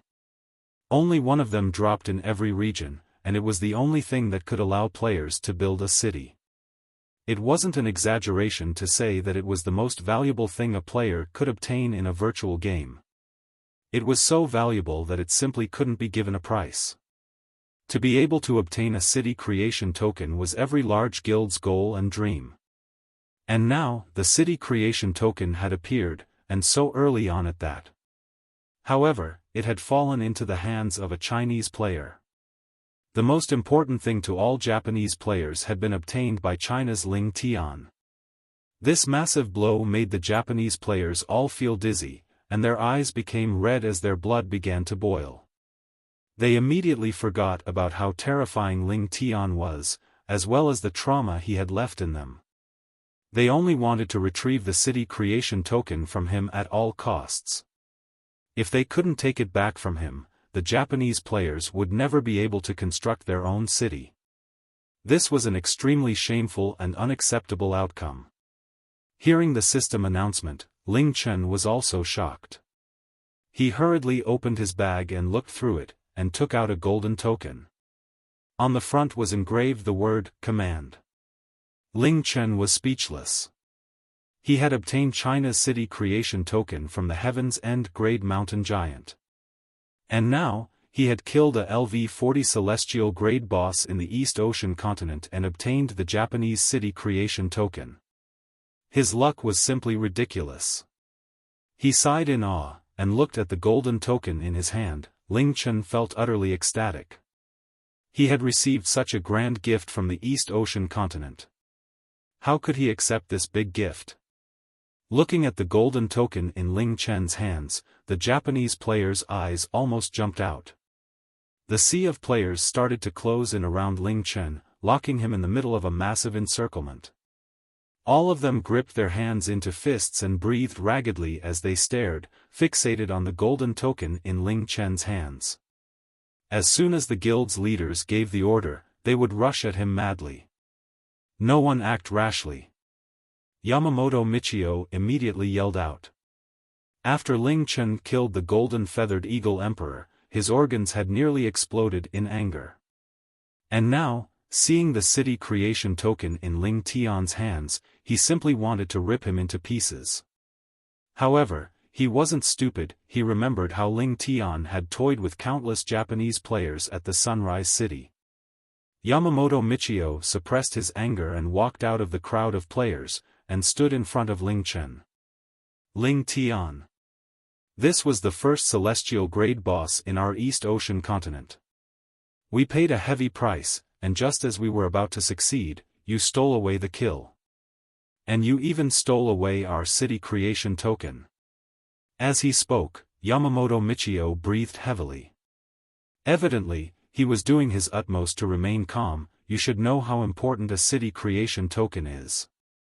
That city creation token belongs to us, and is useless to you. As long as you hand it over to us, we can forget about you stealing our celestial grade boss. Otherwise, we'll show you how terrifying the fury of us Japanese players is. The city creation token was simply too important, and if Ling Chen really took it away, he would be the target of all Japanese players' fury. The hatred and anger of over 100 million Japanese players was no joking matter. Very few people would be able to survive in such a situation, as this was much more severe than even Ling Chen simply entering the East Ocean continent. Yamamoto Michio's words were compromising yet hostile, and had a threat hidden in them. However, he didn't directly force Ling Chen, giving him the respect he deserved. Any sane person wouldn't be so stupid as to enrage an entire country of players. However, it was a pity that the person the Japanese players were facing was Ling Chen. After all, he was the #1 fugitive in China. To be fine despite being wanted in China, where there were billions of people, he simply didn't care about the hatred from Little Japan. Xiao Hui had finished his devouring, and after refining the food he had just eaten, he spat out a dark golden diamond-shaped item. Ling Chen quickly picked it up, and didn't even look at Yamamoto Michio as he lazily replied, "I'm not interested in talking with trash. Piss off already." Even a Buddha's patience had limits. Yamamoto Michio was one of the most important figures in Japan. He had been suppressing the anger within him to negotiate with Ling Tian, but hearing such a response, he lost all control. He took a few steps back and furiously roared, "Ling Tian. Yes, you're powerful, but you won't be able to survive the anger of all Japanese players. If you don't hand over the city creation token, this will be your burial ground. Everyone attack." Yamamoto Michio's yell was met with deafening roars. In an instant, large waves of players flooded towards Ling Chen from all directions, as far as the eye could see. However, even if there were 10 times as many of them, Ling Chen wouldn't have been afraid. Back then, at the Sunrise City's central square, Ling Chen had mercilessly toyed around with countless Japanese players. Whenever they heard Ling Chen's name after that, they couldn't help but shiver. Ling Chen looked at the people charging over and took his time in putting his weapons away. The situation was completely different right now. Their city creation token had fallen into another region's players' hands, and they were completely furious. They were like rabid dogs that didn't know fear or prudence. No matter how much they struggled, it was completely useless. The best way to torment rabid dogs was to disappear right in front of them. As long as he was still there, no matter how great of a price they paid, there would still be hope to retrieve the city creation token. However, if he disappeared, they would be unable to vent their anger, much less retrieve the city creation token. They would be so devastated that they might even stab themselves. Heh, Ling Chen smirked, and gave a condescending laugh. He released a moon flare, causing countless pained cries to sound out. Some of the players at the front even fell to the ground and covered their eyes as they howled. Ling Chen quickly changed into a set of ordinary-looking equipment, activated Broken Shadow, and rushed into the crowd, completely hiding himself. After the bright light disappeared, the players could find no trace of Ling Tian. Bastard! Yamamoto Michio yelled as he ground his teeth in fury. The humiliation and hatred in his heart made him feel like exploding. He turned around, shouting, "Everyone, listen up. Our only city creation token has fallen into Ling Tian's hands. We cannot suffer such humiliation. All of you leaders of guilds, I don't care what disputes you had in the past, from today onwards, you're all going to work together and find Ling Tian no matter what. We must retrieve our city creation token. No matter what."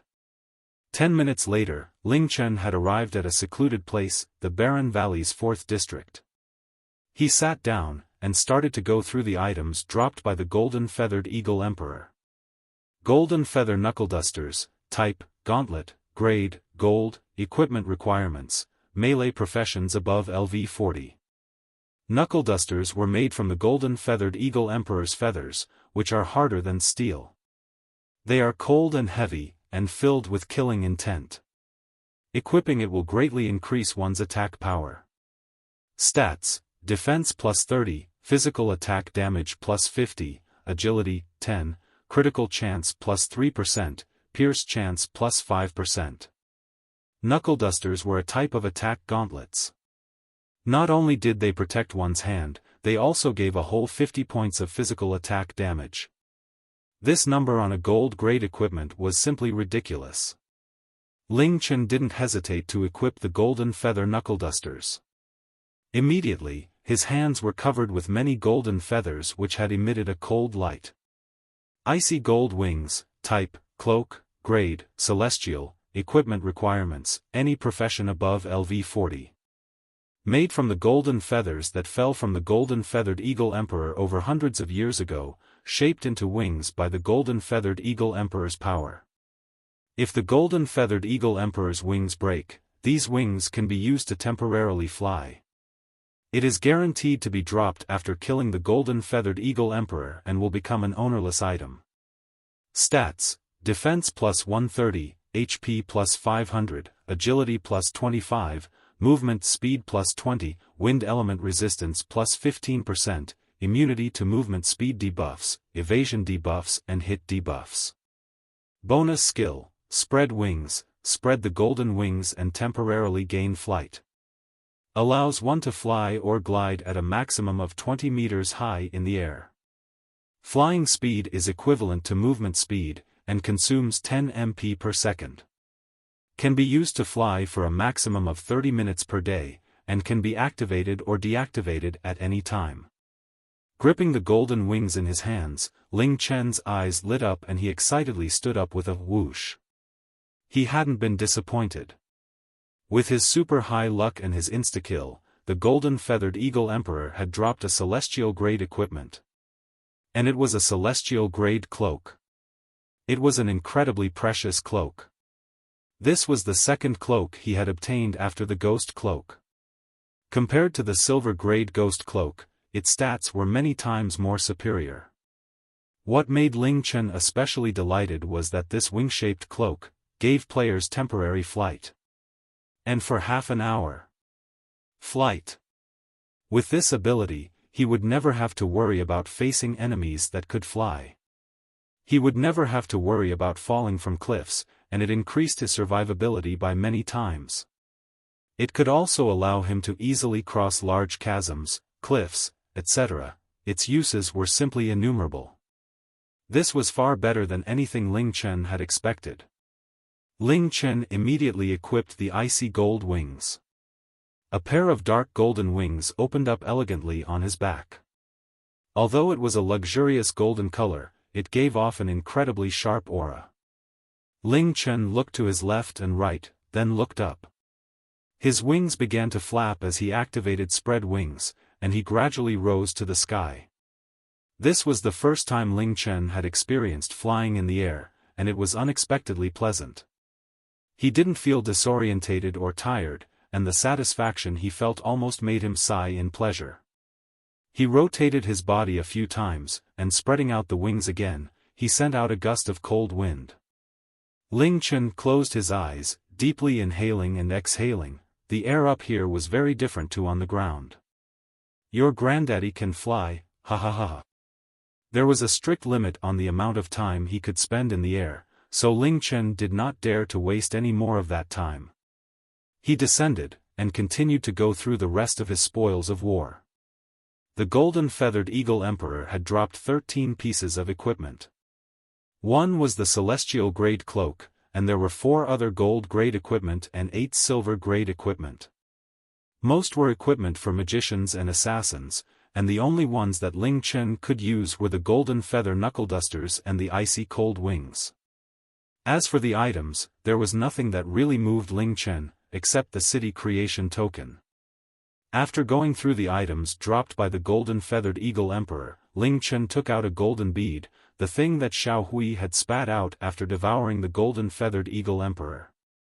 What sort of extraordinary thing did he refine after devouring a LV-40 celestial grade boss?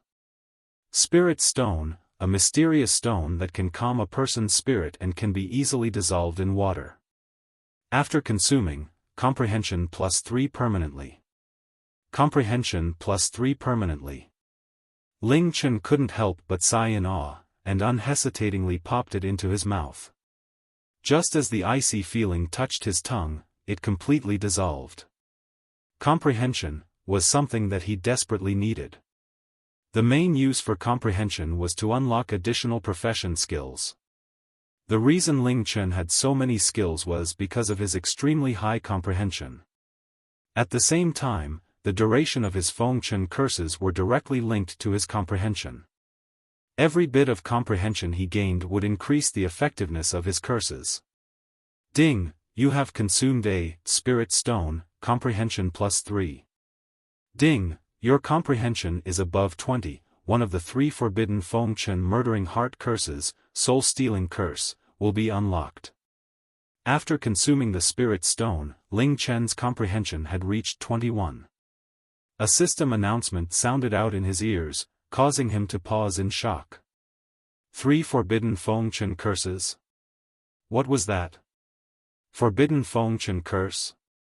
Why hadn't Xiao Feng Chen mentioned them before? Ling Chen immediately opened his skill page, and looked at the new Feng Chen curse. Soul-stealing curse, one of the 3 forbidden Feng Chen murdering heart curses, cannot be leveled up. When cast towards a single target within the user's field of vision, the user's mental energy forcefully enslaves the target's soul. The user's mark will be imprinted on the target's soul, making them completely obedient and loyal.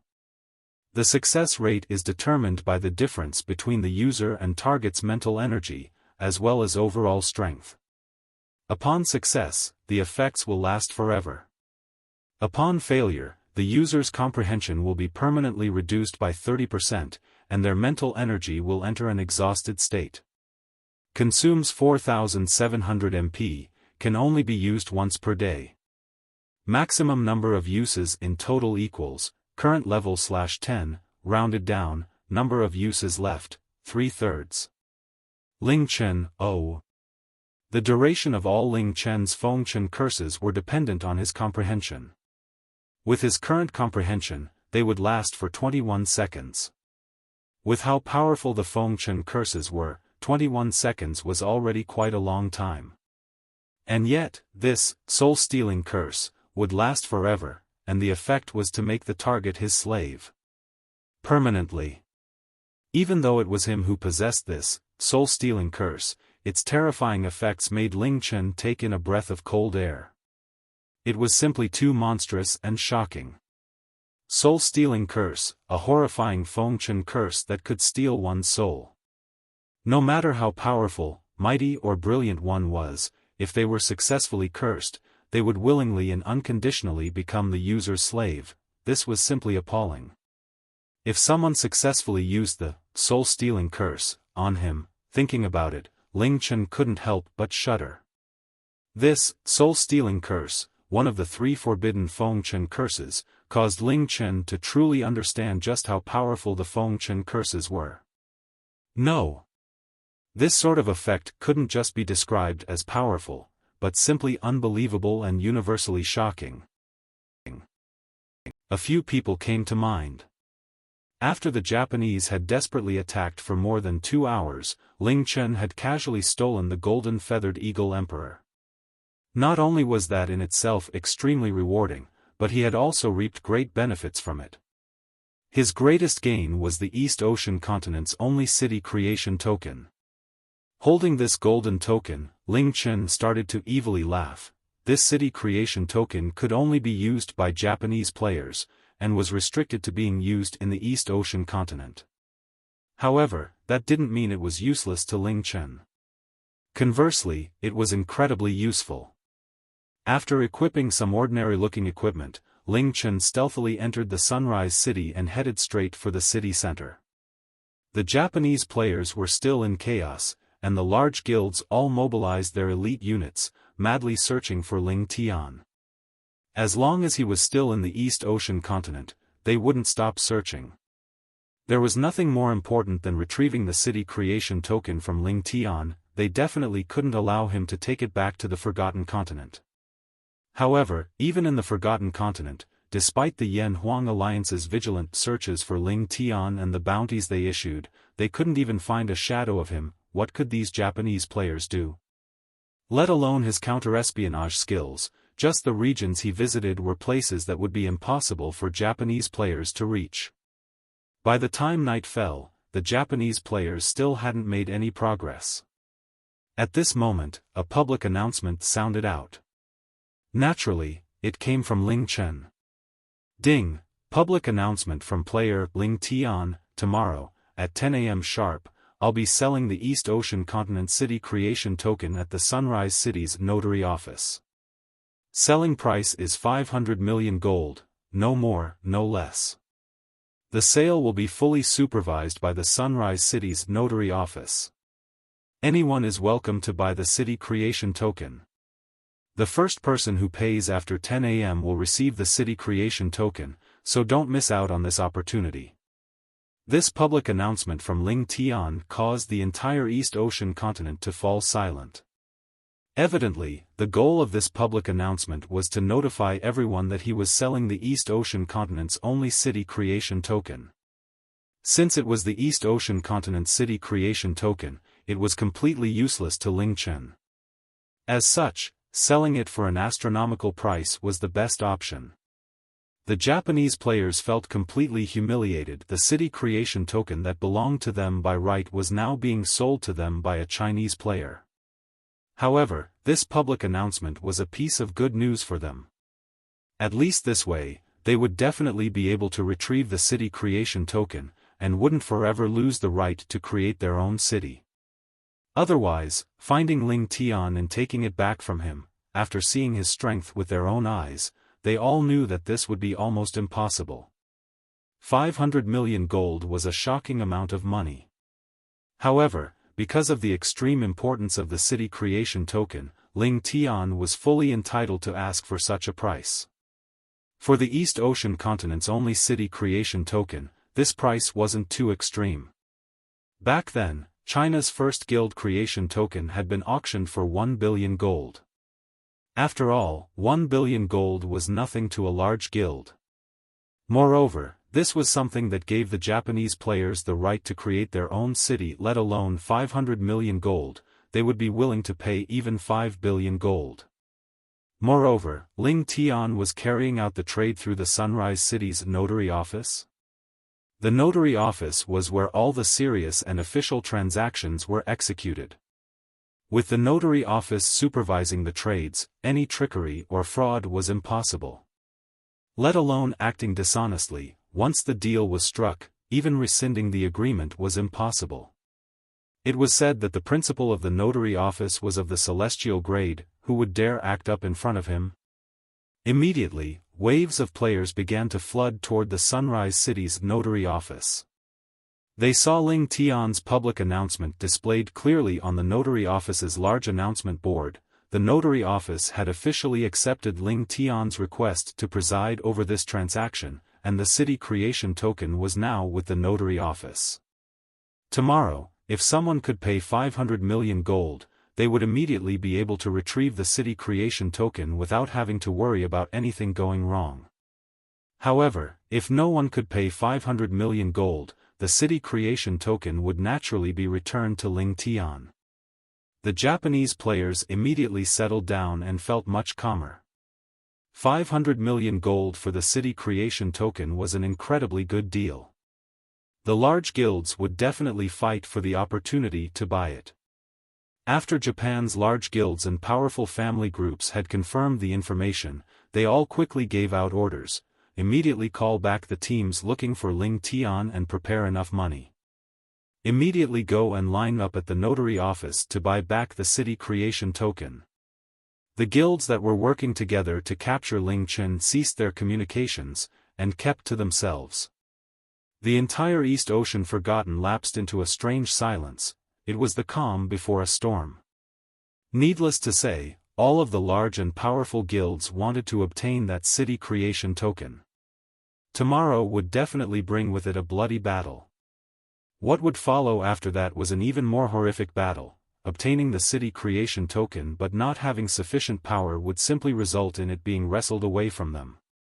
There were more than 10 hours until 10 a.m., but there was already a sea of people waiting at the Sunrise City's notary office, and the number was still increasing. As for the one who had started all of this, he was only a step away from LV40. However, he did not continue to train, and instead played video games with Tian. He simply didn't care what was going on in the East Ocean continent. 9:50 a.m. at the Sunrise City's notary office. The notary office's hall was quite grand, and its capacity could hold 1,000 or so people. Usually, there weren't many people there, as Mystic Moon's strict trade system made it incredibly difficult to defraud anyone. As such, there weren't many people who came to the notary office to make their transactions. However, today the notary office's hall was filled to the brim, and it was so cramped that it would be difficult for even water to flow through. The crowd gathered outside the notary office extended as far as the eye could see. The notary office's employees were scared into a cold sweat. However, officiating this transaction would bring them over 100,000 gold. It was the first time they had such a generous patron. They had been extremely excited since the previous night, and were determined to make this transaction go well. This transaction drew much attention, not only from the entirety of Japan, but also from other countries. Of course, it wasn't because the deal was worth 500 million gold, but because of the words, City Creation Token, Ling Tian, and China and Japan. The time drew closer and closer to 10 a.m., and the Japanese players became more and more excited. Within the hall, the leaders of Japan's 10 largest guilds were all present. Even if they had other important matters on, because the city creation token was involved, all of them would come to personally claim it. None of them would give in or show courtesy to each other, as this was the only city creation token. They were all determined to obtain it. At the center of the front desk sat an old man who looked about 70 or 80 years old. His hair and beard were white, and he had a serious and austere expression. His arms were crossed as he sat on his chair, and he didn't react at all to the bustling of the players. He was the Sunrise City's notary office's chief notary, and was the person who would officiate the transaction today. He was called Kato Masa, and was renowned and respected throughout all of the Sunrise City. He had seen through countless transactions before, and there had never been anyone who could play tricks while he was watching. Dong!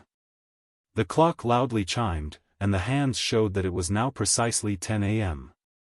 The Japanese players instantly fell silent, and Chief Notary Kato Masa's eyes suddenly opened. His aged eyes gave off a stare that was as piercing as a sword, and he stood up from his chair, and calmly looked at the crowd in front of him. He slapped the table, and clearly and loudly said, "The time has arrived. The transaction for the East Ocean continent's only city creation token will now begin. I, Kato Masa, will be officiating this transaction. With my honor as the chief notary, I will not allow any unfairness or injustice to occur. The city creation token is already with my notary office, and anyone here with 500 million gold can immediately purchase it. 500 million gold, no more, no less. Before 10:30 a.m., the city creation token will stay with the notary office, and cannot be retrieved by the client. We won't allow the client to go back on the deal, nor will we allow him to raise or decrease the price. No one is allowed to disrupt the dealings of the notary office, otherwise they will be severely punished according to the East Ocean continent's laws." Kato Masa had an impressive aura, and spoke with great vigor and intensity. Everyone heard his words clearly, and relaxed. In the end, they were still worried that Ling Tian would pull some sort of trickery. 500 million gold was an astronomical figure, but for a city creation token, it was simply too cheap. Ling Tian didn't seem like someone who would give out a good deal like this, so there was definitely something up. After hearing that the city creation token was with the notary office and that Ling Tian couldn't take it back before 10:30 a.m. and couldn't change the price, none of them were worried anymore. Moreover, Kato Masa was from the East Ocean continent, and definitely wouldn't show favoritism to someone from the Forgotten Continent. Kato Masa looked around him and loudly announced, "And now, I would like to invite the client for this transaction, the one who initiated this transaction.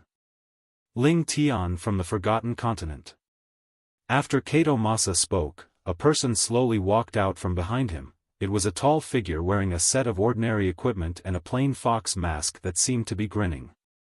Above his head was the name Ling Tian, confirming his identity.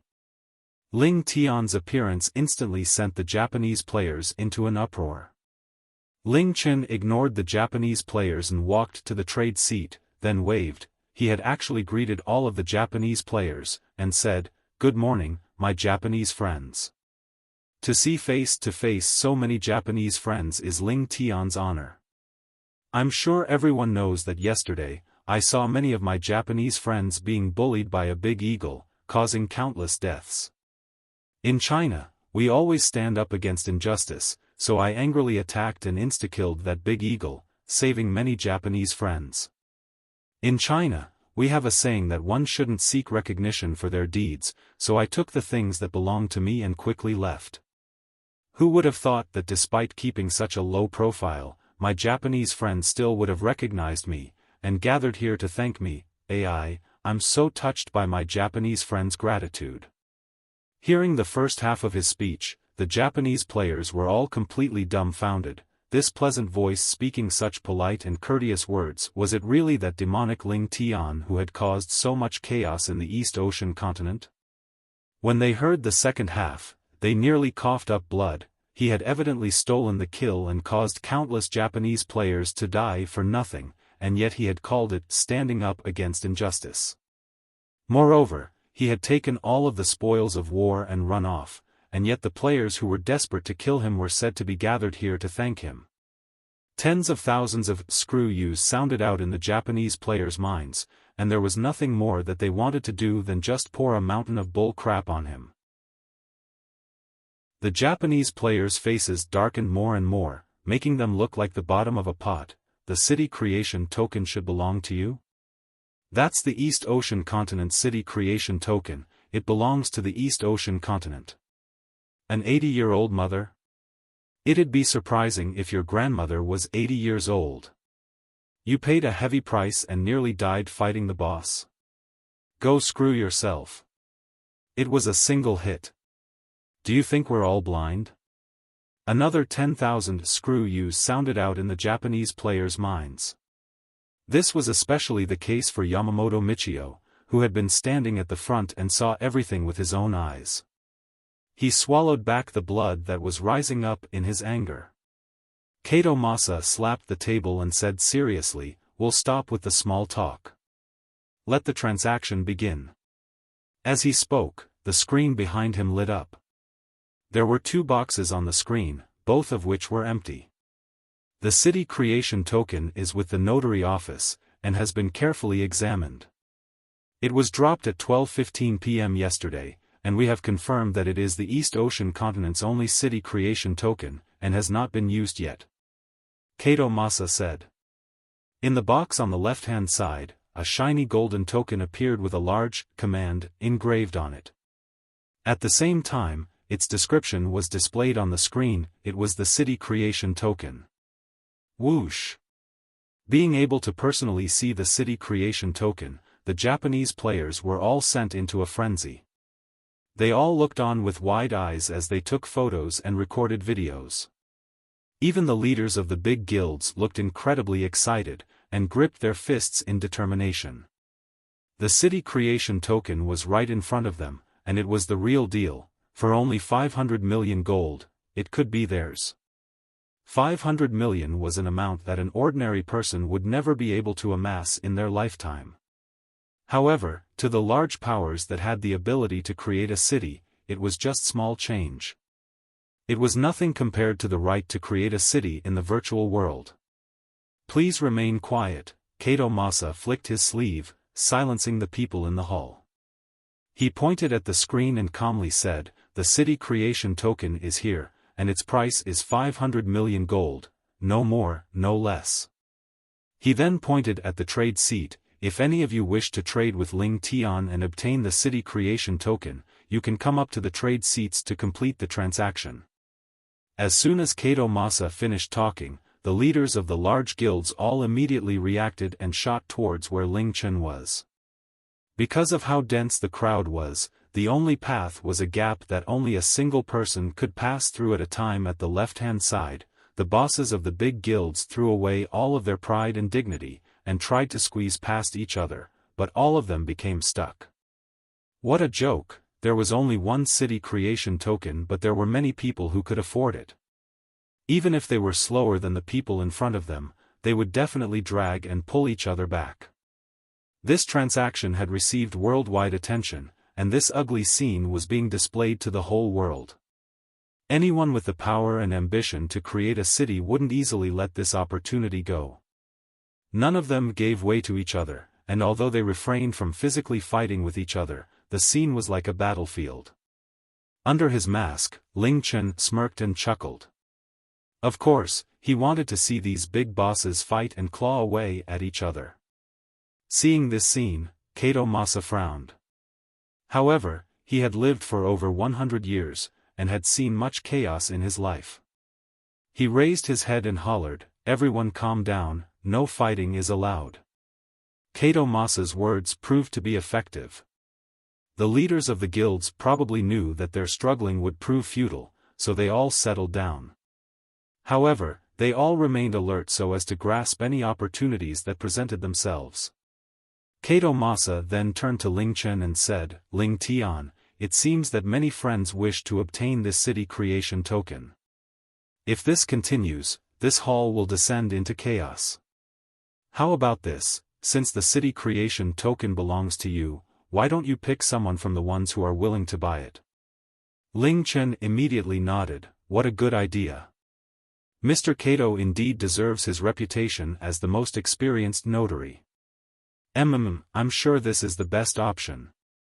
Even an idiot could tell that this was some low-level flattery. However, everyone likes to be praised. Even if one knew that it was flattery, it would still be nice to hear. This was evident from Kato Masa's expression. Ling Chen didn't wait for the bosses of the guilds to react and said loudly, "My Japanese friend's passion is quite shocking. However, it's a pity that there is only one city creation token, so only one Japanese friend can obtain it. This is quite troubling. How about this? Since there's only one city creation token, we need to maximize its use. Only people with enough power will be able to maximize its use. I heard that the East Ocean continent has a ranking for your guilds. Only powerful guilds are able to enter this ranking. The number 1 guild on that ranking will naturally be the most powerful guild in the East Ocean continent. Since it's like this, I'll give it to the guild in the number 1 position.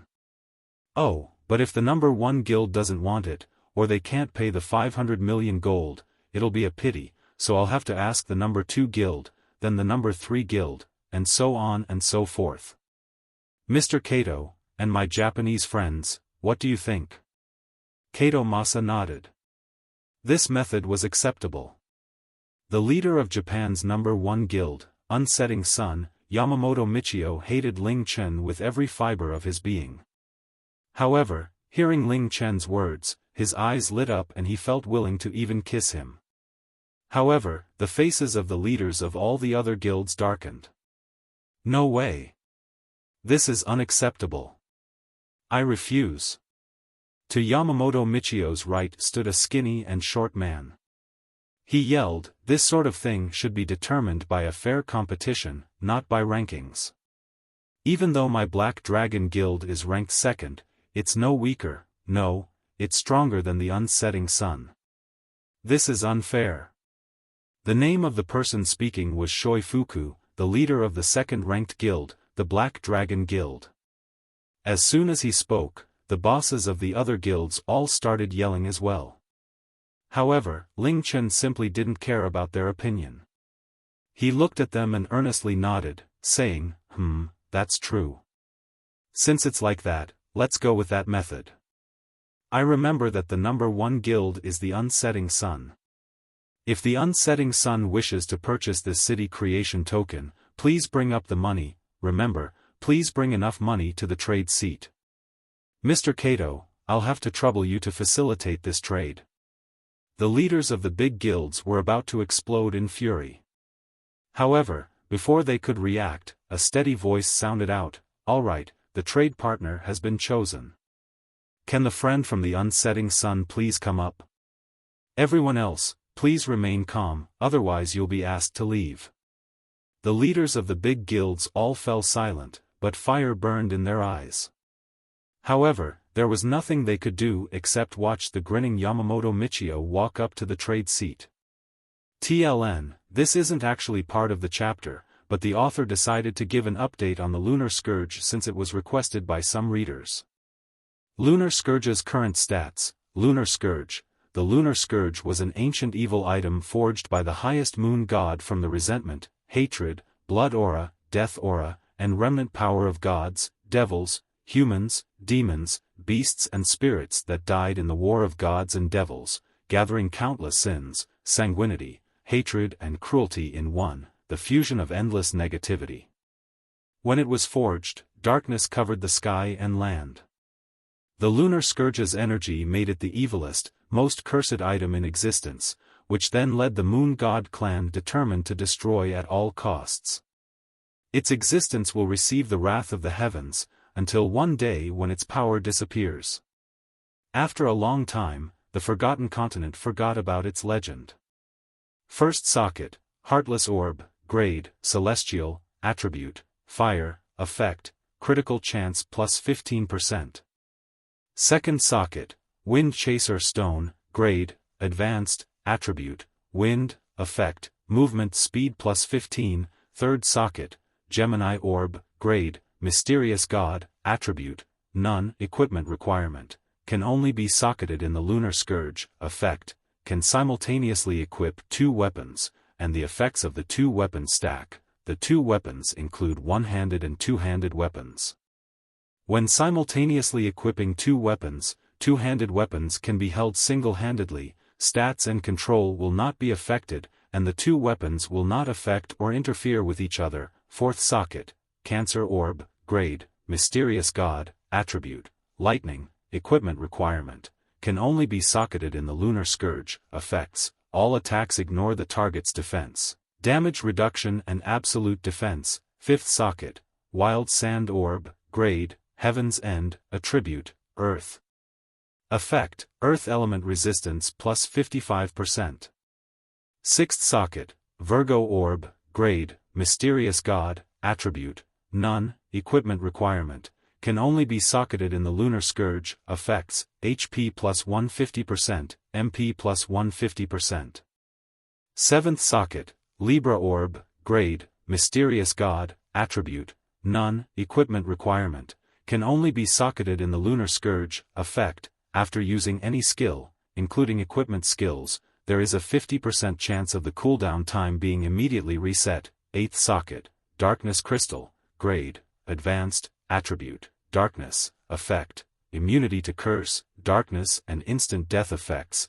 9th socket, Sagittarius orb, grade, mysterious god, attribute, none, equipment requirement, can only be socketed in the lunar scourge, effects. All attacks will have absolute hit, ignores, absolute evasion, damage from arrow attacks plus 50%, 100% chance to activate, full damage piercing. 10th socket, Intermediate Strength Crystal, grade, intermediate, attribute, fire, effect, physical attack damage plus 9%. 11th socket, Elementary Speed Crystal, grade, elementary, attribute, wind, effect, movement speed plus 6%. 12th socket, Pisces orb, grade, mysterious god, attribute, none, equipment requirement, can only be socketed in the lunar scourge, effect, allows the user to have a bonus 2 professions. Left central socket, empty, can only socket star god orb, central socket, empty, can only socket moon god orb, right central socket, empty, can only socket sun god orb. Yamamoto Michio stood beside Ling Chen and smiled widely at him. The two trade seats were about a step away from each other. Being so close to each other and with the notary standing right beside them, it was impossible for either of them to play any tricks. As such, Ling Chen started to play tricks. He looked in front of him and stood still, with his hands on the trade table, and cast a lucky hand towards Yamamoto Michio. Although it was called Lucky Hand, it didn't require him to move his hands. This was because it gave him a third hand, a shapeless, formless, undetectable hand that would leave no traces. The only time Lucky Hand could be detected was when it succeeded or failed, if the target sensed that something was wrong.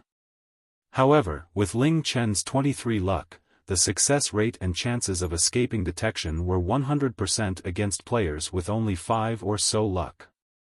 The undetectable hand swept across Yamamoto Michio's body. Ding! Your skill, Lucky Hand, has succeeded. You have received 1,685,660,042 gold from Yamamoto Michio and were not detected. Ling Chen remained calm, on the surface. Underneath the mask, he was grinning like mad. He had casually stolen 1,685,660,042 gold from Yamamoto Michio. No less than expected from the leader of Japan's most powerful guild. He carried around so much money on him. But then again, it wasn't strange that he had so much money. After all, the safest place to keep money was on oneself. Usually, it was impossible to steal money from a player. Even though it was possible to drop equipment or lose levels upon dying, it was impossible to drop money. In fact, it was even safer than keeping the money at the bank, although they would receive no interest. To be able to earn nearly 1.7 billion with a single skill, was there any easier way of earning money in the world? Kato Masa declared, "The transaction shall begin. Mr. Yamamoto, please transfer 500 million gold to the transfer table. The amount you transfer will appear on the screen, and the transaction will be complete." Yamamoto Michio grinned and nodded, and opened his gold window. 1 second passed, 2 seconds passed, 3 seconds passed, but Yamamoto Michio didn't transfer the money onto the transaction table. The hall fell silent, and everyone could see Yamamoto Michio's face stiffen, until it became pig liver colored. "Mr. Yamamoto, is there something wrong? Quickly transfer the 500 million gold." "Oh, could it be that Mr. Yamamoto doesn't want the city creation token anymore? Or, is it that Mr. Yamamoto doesn't even have 500 million gold?" Ling Chen earnestly asked. Looking at the amount of gold he had, Yamamoto Michio started to sweat. He looked up and forced a smile onto his face, spluttering, "No, no, no, I'm determined to buy this city creation token. Only I can bring out its full value. It's just that. I was in a bit of a rush when I came out, and didn't bring enough money. Can you please wait a moment, I'll immediately bring the requested amount." Countless players began whispering amongst themselves. He didn't bring enough gold? What the hell were you doing this whole time then?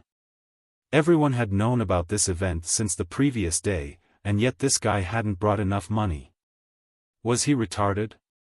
After all, he was the leader of Japan's #1 guild. Yamamoto Michio felt so embarrassed that he wanted to die. In order to obtain this city creation token, he had made full preparations. In fact, in order to make sure that nothing could go wrong, he had exchanged 2 billion gold worth of money, and yet, all that was left in his account was around 430 million gold. He had come short of the 500 million gold. Hearing this, Ling Chen said in a serious tone, "Mr. Yamamoto, wasting everyone's time is unacceptable. Before, I already said that if anyone doesn't want it or didn't bring enough gold, it would be equivalent to them giving up this opportunity. The right to buy this city creation token will pass to the second-ranked guild." Before Yamamoto Michio could say anything, Kato Masa stood up and spoke. Indeed, that was what had been said. "Yamamoto Michio, since you are unable to take out 500 million gold, you have lost the right to purchase this city creation token. It was in your own fault that you did not make sufficient preparations, and all of us here have no need to have our time wasted by you. Please leave the trade seat." Yamamoto Michio's forehead was covered with sweat, and he hurriedly said, "Mr. Kato Masa, and Mr. Ling Tian, this city creation token is very important to me. Please give me another chance, please give me 1 minute, no. Just half a minute is enough, Yamamoto Michio, perhaps you didn't understand my words." Kato Masa's face darkened. "No one has ever disobeyed the rules under my watch. You have lost the right to purchase the city creation token because of your own mistake, so you cannot blame anyone.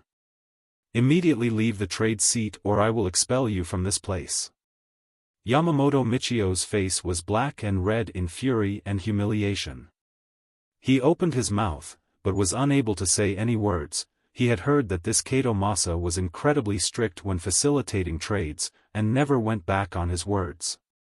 He didn't dare to say anything else, and could only walk down with his face darkened. When he returned to the crowd, he heavily slapped the person next to him, releasing all his anger onto him as he yelled, "Didn't I tell you to exchange 2 billion gold's worth for me? Where's the money? Where did the gold go? You bloody bastard, you better give me a proper explanation or you won't live to see tomorrow." That person had been slapped dizzy, and covered his face, feeling wronged, as he replied, "Alliance Master, I definitely exchanged 2 billion gold for you, and Alliance Master, you confirmed it yourself. I really don't know what happened, I really don't. Then where did the money go? Why is there only 400 million gold? Where the hell did it all go?" A cooked duck that was waiting to be devoured by them had just flown out of the window because of an incredibly stupid mistake. The players around them all looked at Yamamoto Michio mockingly. In the virtual world, it was impossible for money to simply disappear. It was evident that Yamamoto Michio was to blame for this mistake. They all felt ashamed that the leader of Japan's #1 guild would make such a stupid mistake, resulting in the city creation token being given to someone else. Now, the leader of the #2 Black Dragon Guild, Shoifuku, was now beaming ecstatically. Before, he had thought that the city creation token would definitely fall into Yamamoto Michio's hands, but now such a big gift had just fallen from the heavens. He rushed up to the trade seat and grinned, saying, "I'm the president of the Black Dragon Guild, Shoifuku. I want this city creation token. Please transfer 500 million gold to the transfer table. After confirmation, the transaction will be complete," Kato Masa calmly said. 500 million gold was usually a large fortune, but for a city creation token, it was an incredibly cheap price. Under many gazes of admiration and envy, Shoifuku opened his gold window. Just as he was about to transfer the money, his expression stiffened and the pupils of his eyes shrunk to the size of needle points. He stared blankly for 3 seconds before starting to scream. My gold! Where did my gold go? Where did it go?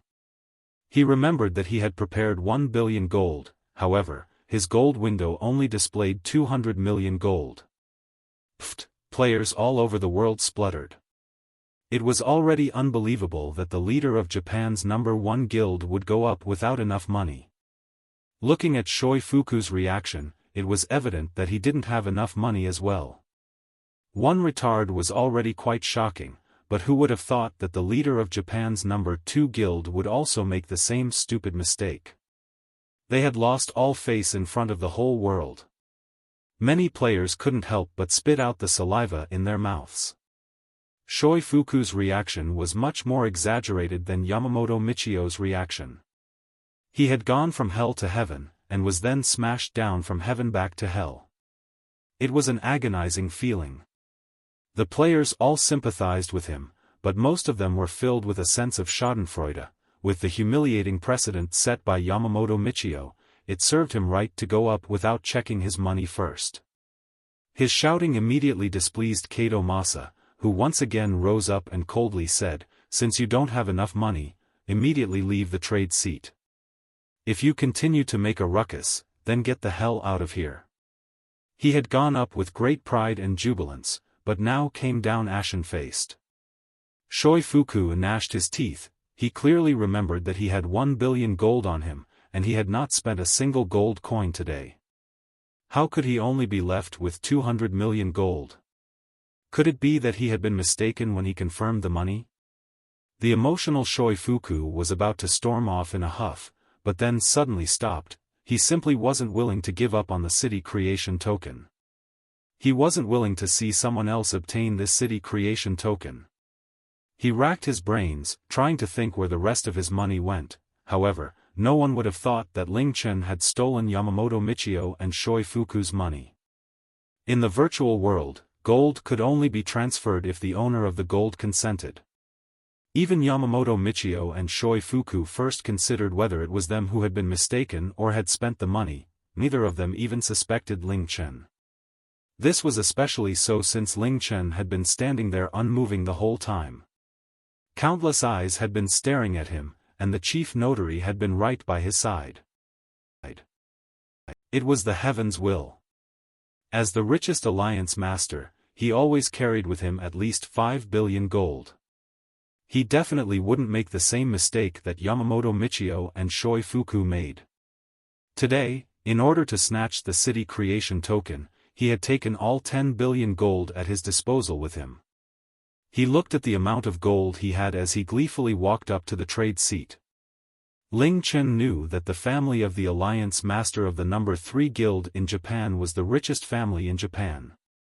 Looking at the man swaggering up, he had definitely brought a lot of money with him. That meant an ultra-fat sheep had come. Just as Saji Masao came up, Ling Chen impatiently cast a lucky hand on him. Ding! The Libra Orb's effects have been activated. Lucky Hand's cooldown time has been reset. Ding! Your skill, Lucky Hand, has succeeded. You have received 8 billion gold from Saji Masao and were not detected. Ling Chen's heart trembled. What the hell? What just happened? 8 billion gold?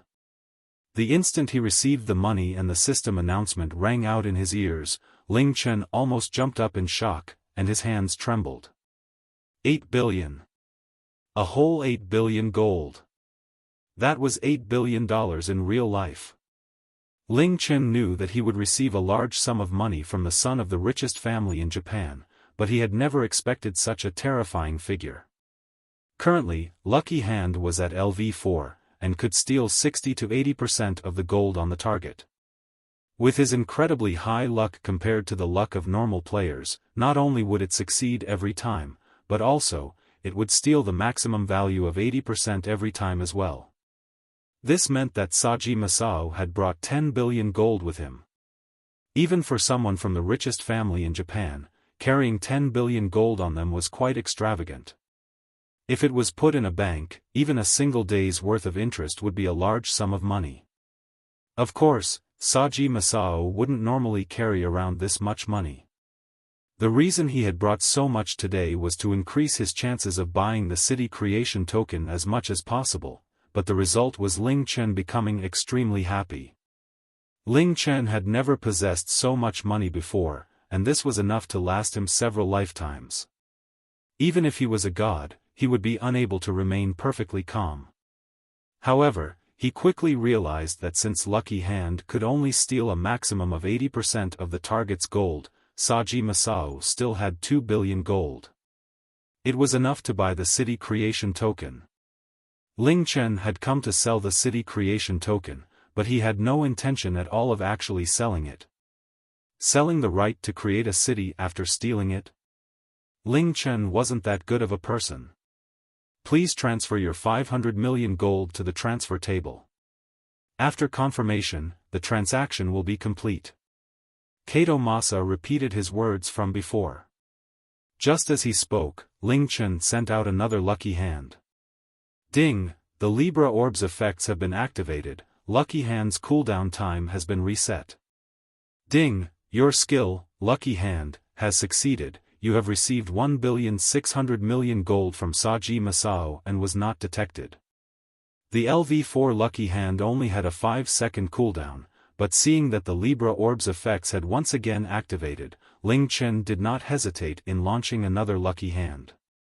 Ding, your skill, Lucky Hand, has succeeded, you have received 320 million gold from Saji Masao and was not detected.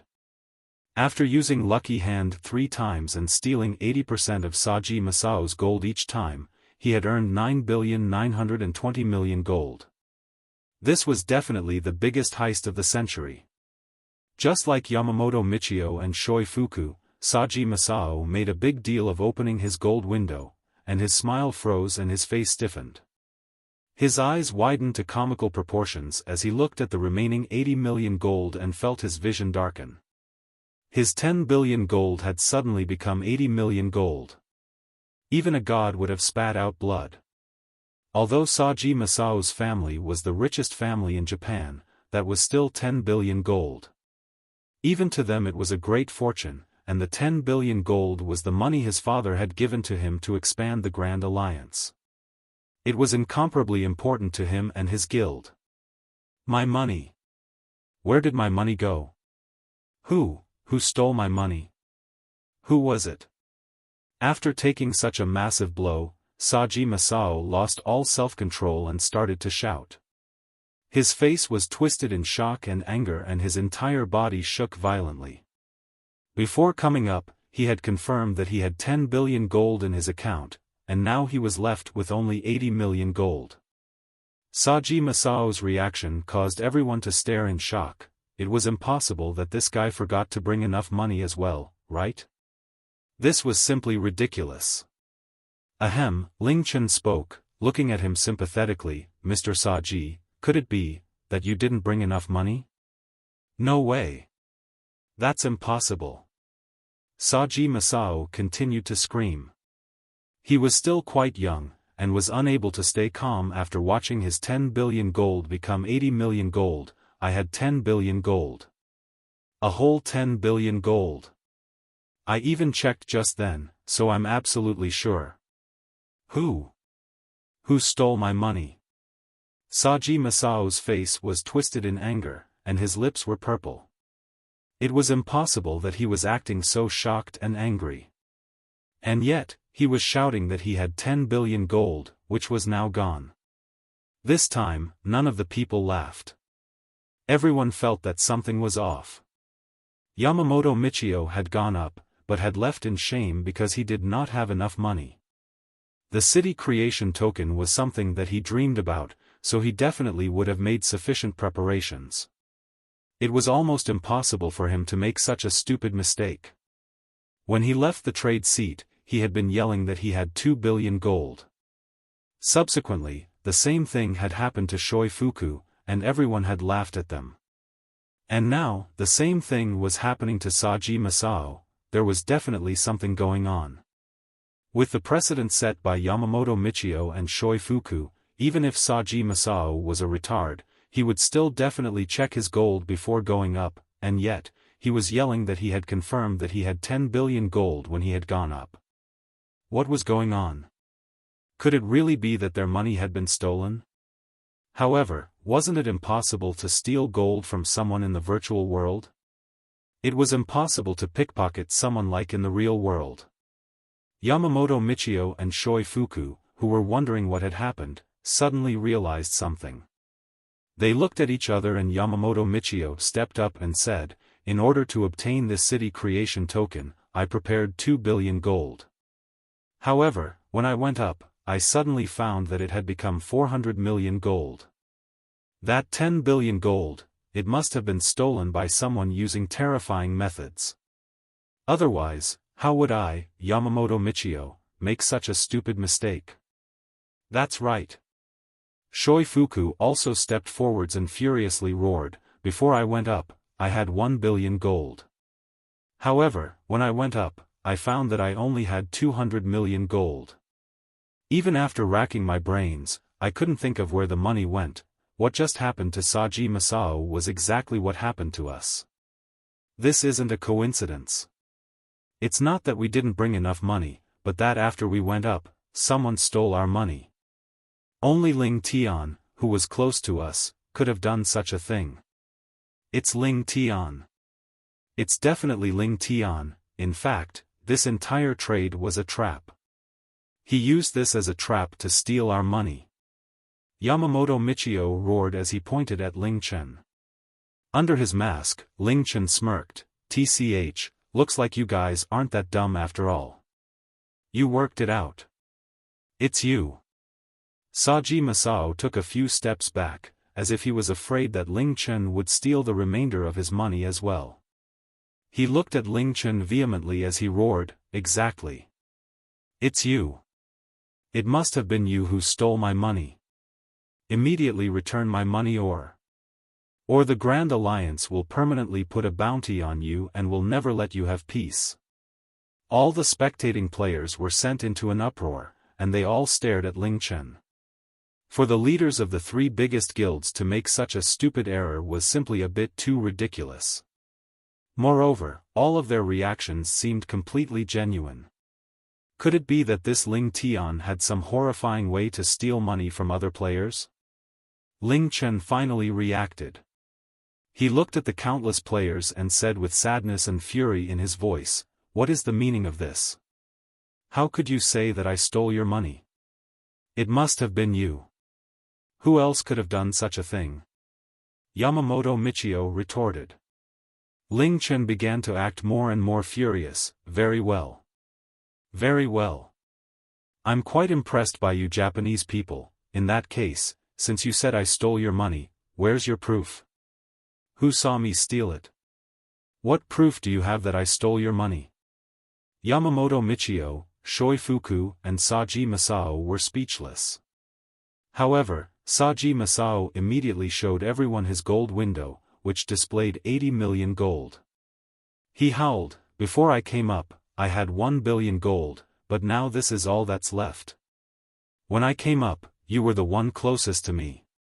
Apart from you, who could have done this?" "Ha ha ha ha!" Ling Chen wildly laughed as he clapped, "What convincing evidence. Then, before, I had 1 million gold, but now it's all gone. Saji Masao, you were the one closest to me. It was definitely you who stole my 1 million gold. Immediately return it to me. You. Saji Masao's face became bright red, and almost coughed up blood. "Bull crap. If this is evidence, then I could say that the entire world stole my money." Ling Chen mocked, "Indeed, you have 80 million gold on you. Everyone can see that. But what proof do you have that you had 10 billion gold? Did anyone here see? Can anyone here bear witness to that? Heh, who can't make up claims like that? I can say that before, I had 8 trillion gold on me. Moreover, it's common sense that only a player can transfer or spend their own money. Don't tell me that you leaders of big guilds don't know this. Just because you're idiots doesn't mean we're all idiots as well, goddamn. This is the first time I've heard of players being able to steal another player's gold. Alright, let's say I stole your gold. In that case, try to steal it back. I'll just stand here and you can do whatever you want. Let's see how you're going to steal my gold. Ling Chen continued to speak in a righteous manner. What? You don't dare to? Could it be that even you think that what you said was rubbish? What's even more laughable is that you dared to spout such nonsense in front of Mr. Kato. Ling Chen turned to look at the chief notary Kato Masa as he gravely said, Mr. Kato, you should know that Japanese people have always hated us Chinese people. It's because of this racism that today's events turned out like this. Out of the kindness of my heart, I decided to sell the city creation token for a cheap price to these Japanese players, but who would have thought, AI, who would have thought that this would be my reward? It's evident that this was a trap they set so that they could take away the city creation token for nothing and ruin my reputation. Cut the crap. The 3 guild leaders had their money stolen, and were now counterattacked by Ling Chen, who had accused them of wrongdoing. They almost jumped up in anger and started to curse at him, Ling Tian. You're full of crap. It was you who set the trap and stole our money, and yet you're trying to make us seem like the villains. Me? Ha ha ha, Ling Chen loudly laughed, that's the funniest joke I've ever heard. Do you know why I arranged for this transaction to take place at the notary office? It's because I know how crafty and devious you people are, and that you would want to take advantage of me, a Chinese person. Who would have thought that you would actually try to use such underhanded tactics at the notary office? Don't you know that the person presiding over this transaction is the chief notary Mr. Kato Masa? Mr. Kato Masa is already over 100 years old, and has a wealth of experience. He's seen many transactions in his lifetime, and it's said that back then even the emperor of the East Ocean continent personally invited him to officiate a transaction. Can anyone doubt Mr. Kato Masa's professionalism? Although Mr. Kato Masa resides in the Sunrise City, no one apart from him is worthy of the title of East Ocean continent's #1 notary. And yet, under Mr. Kato Masa's vigilant eyes, you dared to try to play tricks, and even tried to tarnish my reputation. What a joke! Do you think that Mr. Kato Masa and everyone here are idiots? When Saji Masao had started yelling, Kato Masa had begun to frown. He also felt that something was strange, but after hearing Ling Chen's words, his face started to become red. When Ling Chen yelled out the words, East Ocean continent's #1 notary, he couldn't help but straighten up in pride, and his mouth trembled. To be praised so straightforwardly in public made him feel light, and his suspicions towards Ling Chen significantly decreased. He was the East Ocean continent's #1 notary, and under his supervision, it was impossible for these insignificant players to play any tricks. This Ling Tian had stayed completely still the whole time, so how was it possible that he had stolen money? Moreover, the conflict between Japanese and Chinese players was something he had heard about a long time ago. In that case, the only possibility was that these 3 people were trying to tarnish Ling Tian's reputations. And it was done in such an underhanded way as well. They were simply undermining his position as the chief notary. The 3 guild leaders' faces all darkened, but Ling Chen didn't give them an opportunity to speak. He turned to Kato Masa as he said, Mr. Kato, this is the East Ocean continent, the Japanese players' territory. I'm all alone here, so I would inevitably be bullied by them, AI, though frustrating, this was to be expected. However, the reason I entrusted this matter to the notary office was because I trusted that Mr. Kato is the most professional and responsible notary. I'm sure Mr. Kato won't show any bias in this matter. As such, I can only ask Mr. Kato to give me justice. I vow on my life and reputation that throughout this entire process, I didn't even touch the corner of their clothes. How would it be possible for me to steal their money, in order to prove my innocence, I request that a recording of the events be played to everyone here. If any part of my body touched any part of their bodies, not only will I give the city creation token to them for free, but I'll give each of them 10 billion gold as well as apologize on my knees. However, if the recording shows that I didn't come into contact with them, I just require that the three of them apologize on their knees. Kato Masa slowly nodded. For Ling Chen to say such words, it was likely that he was innocent. This caused the last bit of suspicion he held towards Ling Chen to disappear. He turned to face the green and black-faced guild leaders, coldly saying, "You three, do you agree?" None of them dared to respond. They all knew that for Ling Tian to say such a thing, he was completely confident. Looking at Ling Chen filled with righteous indignation, even they started to wonder if they had accused him wrongly. However, the fact that their money had disappeared was real, and apart from Ling Tian, they simply couldn't imagine who could have done such a thing. Seeing them stay silent, Kato Masa felt even surer about Ling Tian and more suspicious towards them. He coldly asked, "What? Are you feeling guilty and now you don't dare?" Yamamoto Michio gritted his teeth and replied, "Who said we're feeling guilty? This was definitely done by Ling Tian. We definitely dare to accept this." Since Yamamoto Michio had agreed, Shoifuku and Saji Masao had no other choice but to nod. As such, the recording of what had just happened was soon displayed to everyone. All eyes fell on the screen, and no one dared to blink in fear of missing something important. On the screen, everyone saw that as soon as Ling Chen walked out, he had gone to the trade seat and put his hands on the trade table. Afterwards, Yamamoto Michio went up, and his expression changed after a few seconds. Before and during those few seconds, Ling Chen's hands had stayed on the trade table without moving. They had not even left the trade table, much less touched Yamamoto Michio. Yamamoto Michio instantly felt cold sweat cover his body. Next up was Shoifuku. After he went up, the only thing Ling Chen did was look at him. His hands remained on the table, and the only movement he did was tap the table subconsciously without his wrist moving at all. He was at least half a meter away from Shoifuku. The same happened for Saji Masao. In the recording, Ling Tian's hands, or any part of his body for that matter, had not come into contact with any of the three guild leaders. This was evident to everyone. Even if Ling Tian had some way of stealing money, sure he had to come into contact with his target. Otherwise, wouldn't he be able to steal money from anyone by simply just looking at them? The recording finished playing and Ling Chen's pained voice sounded out, "I think by now the truth is clear and everyone has confirmed their suspicions. Out of the kindness in my heart, I decided to return this city creation token to you Japanese players for a cheap price. However, I was treated like this in exchange. I can't help but feel sad and angry." Ling Chen sadly shook his head and everyone could hear the despair and regret in his voice. By now, Kato Masa held no suspicions at all towards Ling Chen and he grimly asked the three guild leaders, "Is there anything else you want to say?" This time, the Japanese players all looked at Yamamoto Michio and the others with scorn and disdain. This sort of plotting was simply too childish. A recording had perfectly countered all of their claims.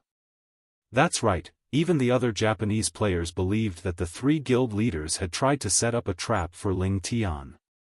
After all, they completely hated Ling Tian, so it would not have been surprising for them to do such a thing. However, the recording was solid proof that Ling Tian was innocent.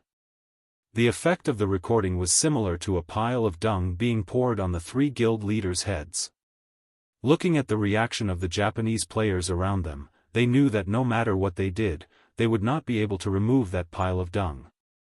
As for themselves, after looking at the recording, even they believed that they might have wrongly accused Ling Tian. Perhaps it was because of some other reason that their money had disappeared.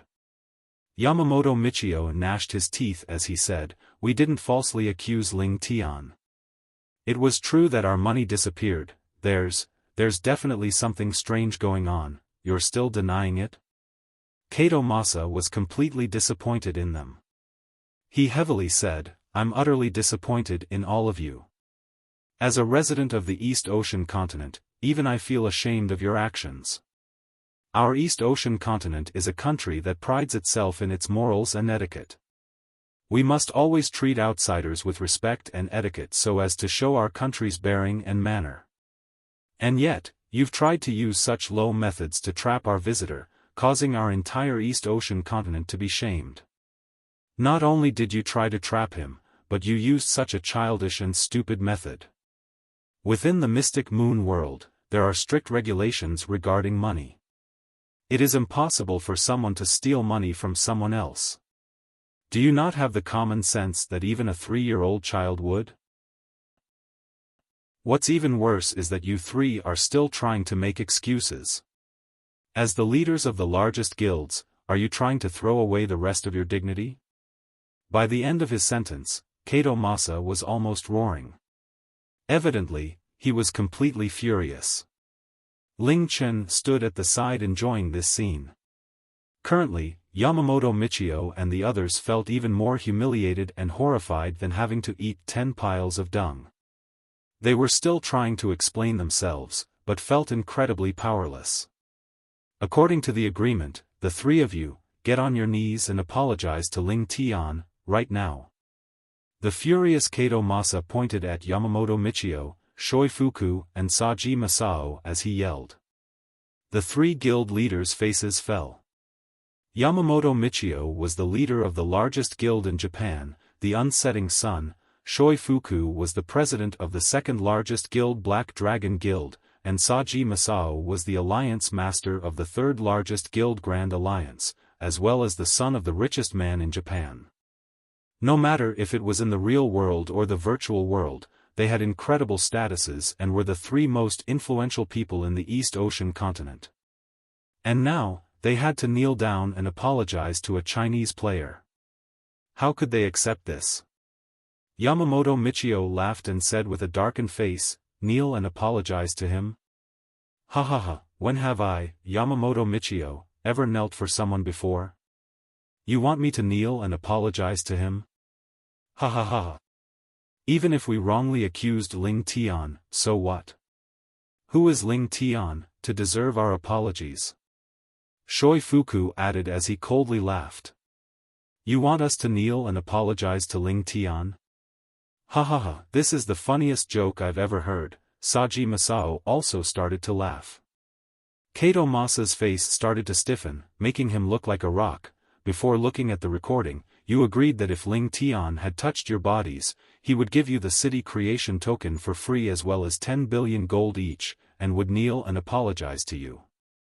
However, if Ling Tian was innocent, you three would kneel and apologize to Ling Tian. Huh, could it be that you were just spouting bull crap? So what if we agreed to that? Humph, we'll always keep our promises to fellow Japanese people, but keeping a promise to a Chinese person is a joke," Saji Masao coldly said. Kato Masa heavily breathed out and his face became bright red. It was clear that he was completely and utterly enraged. He coldly said, "If you dare to make the bet, you should dare to accept the consequences. That way, you'd at least keep your spirit and pride. However, not only were you in the wrong, but you're even throwing away your pride and dignity. People like you, no matter which country you belong to, would become the shame of that country. I'll give you one last chance, get down and apologize to Ling Tian." Kato Masa had an incredibly upright character, and spoke clearly and forcefully. He gave off a sense of might and vigor with every word he had said. When the Japanese players heard his words, they all inwardly trembled. Although Kato Masa was ordering Japan's three most influential people to kneel down and apologize to a Chinese player, despite being Japanese players, they couldn't help but feel that he was right. They all felt that those three should indeed kneel down and apologize to Ling Tian. Kneeling down and apologizing was shameful, but according to Kato Masa, refusing to do so would be even more shameful, to the extent that they would bring shame upon their country. Under his mask, Ling Chen's mouth was wide open, and his respect towards Kato Masa became as vast as the waters of the Yellow River. What explosive words! Hearing Kato Masa say this, the three guild leaders' ears all went red, but at this stage, they were still unwilling to kneel and apologize to Ling Tian no matter what. Yamamoto Michio gnashed his teeth, pushed aside the people around him and stormed off. His actions were a clear reply to Kato Masa. I won't kneel and apologize to Ling Tian, what can you do? Shoifuku and Saji Masao also pushed aside the crowd and started to leave. Right now, all they wanted to do was to leave this place that made them feel so uncomfortable. They even forgot about the huge sum of money they had all just lost. Get back here. Kato Masa's furious voice reached every corner of the hall. Get back here immediately, and kneel and apologize to Ling Tian. This is your last chance to regain your pride and dignity. Otherwise I'll immediately notify the lord of this city and kick you out of the Sunrise City so that you will never be able to take even half a step in it again. People like you would only pollute such a beauty city. The Japanese players all stared, dumbfounded, and fell silent. Yamamoto Michio and the others felt as if they had been struck by lightning, and immediately stopped walking. They didn't dare move a single inch forwards. They were determined not to apologize to Ling Tian, much less humiliate themselves by kneeling to him. They had thought that the notary office would be powerless to do anything to them if they just left like this. Even if Kato Masa killed them, they were resolute in their decision. Moreover, it was extremely unlikely that an NPC would attack and kill them. However, they never would have thought that Kato Masa would threaten them in such a terrifying manner. This gave even Ling Chen a big shock, causing his respect for Kato Masa to surge even higher. If they didn't apologize, he would tell the lord of the city to kick them out permanently. Holy crap. The Sunrise City was like the Azure Dragon City in the Forgotten Continent. No matter how powerful a player was, if they could never enter the main city, they would be finished. This was even more so for Yamamoto Michio and the others. Their three guilds had their foundations in the Sunrise City. Much of their business occurred within the Sunrise City and they often gathered there as well. If they could never enter the Sunrise City again. Just thinking of that made them break out in cold sweat. With Kato Masa's personality, if he had said such words, he would definitely carry them out. Yamamoto Michio's body trembled, and his face twitched. It was as if he had been violated by 10 muscular men. Finally, he returned around, bitterly walked to Ling Chen and knelt down. Ling Tian, I'm sorry, he didn't dare to make this bet as he couldn't afford to bear the consequences. When he knelt down, his face became completely twisted, and the boundless shame turned into boundless hatred, which he buried in his heart.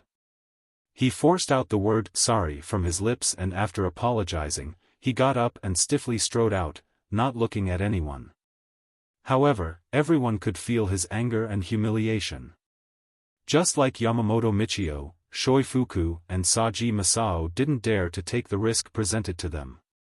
The two of them came before Ling Chen and knelt down, also saying those words that made them want to smash their heads and die. I'm sorry. After doing this, they also had no face to remain in the notary office, and quickly left. After those three influential figures knelt down and apologized to Ling Chen, the pride and dignity of Japan's three largest guilds had been trampled beneath Ling Chen's feet. Unless Ling Chen died, this humiliation would never disappear. Although it wasn't them who had to do such a thing, every single Japanese player felt this humiliation. As the three guild leaders left, the other Japanese players also quickly left. To them, the three guild leaders had tried to plot against Ling Tian, but had miserably failed. Instead, they had been humiliated and forced to kneel and apologize. As such, the Japanese players also felt ashamed and quickly left, completely forgetting about the city creation token. Seeing the three guild leaders leave, Kato Masa sighed and shook his head. He said to Ling Chen, since they've already done that, please don't continue to hold it against them. Ling Tian, I have already done all that I could. All I can do now is offer you my sympathy. Sympathy? Ling Chen nodded and sighed. Forget it, racism is something that has existed in our world for thousands of years. I'm not surprised that this all happened. Luckily, I chose to make the transaction here, with Mr. Kato officiating, otherwise. Mr. Kato, your justice and passion deserves my unending gratitude and respect. I simply don't know how to thank you. Kato Masa laughed as he replied, no need to thank me, I'm just doing my job. Those brats were simply too despicable. That's right, the time has passed 10:30 a.m., so according to the rules, you can choose to keep the city creation token. I'll take it back, Ling Chen said. Now I understand that wanting to sell it to the Japanese players was a mistake. That's fine, Kato Masa nodded. He personally delivered the city creation token to Ling Chen and saw him out. Ling Chen's repeated flattery had caused Kato Masa's impression of him to become better and better, to the point that they were almost friends. Otherwise, he wouldn't have threatened the 3 guild leaders with the lord of the city, as this had actually exceeded his authority as the chief notary. After walking out of the notary office, Ling Chen easily lost the people that were trailing him, and came to a secluded place. He couldn't help but burst out in laughter, feeling incomparably happy. From 10 a.m. to 10:30 a.m., he had used Lucky Hand 5 times and obtained about 12.5 billion gold. Moreover, the city creation token was still in his bag, and the 3 people he had stolen from had been utterly humiliated by being forced to kneel and apologize, and were seen as the villains. This was 100 times better than what he had expected. He could just imagine those 3 guild leaders shouting and coughing up blood. In just half an hour, the amount of gold on Ling Chen had increased by over 10 billion gold, making him incredibly rich. Looking at the amount of gold, Ling Chen grinned as he thought of how to spend this money. It seemed like no matter how he squandered it, he would still not be able to spend it all.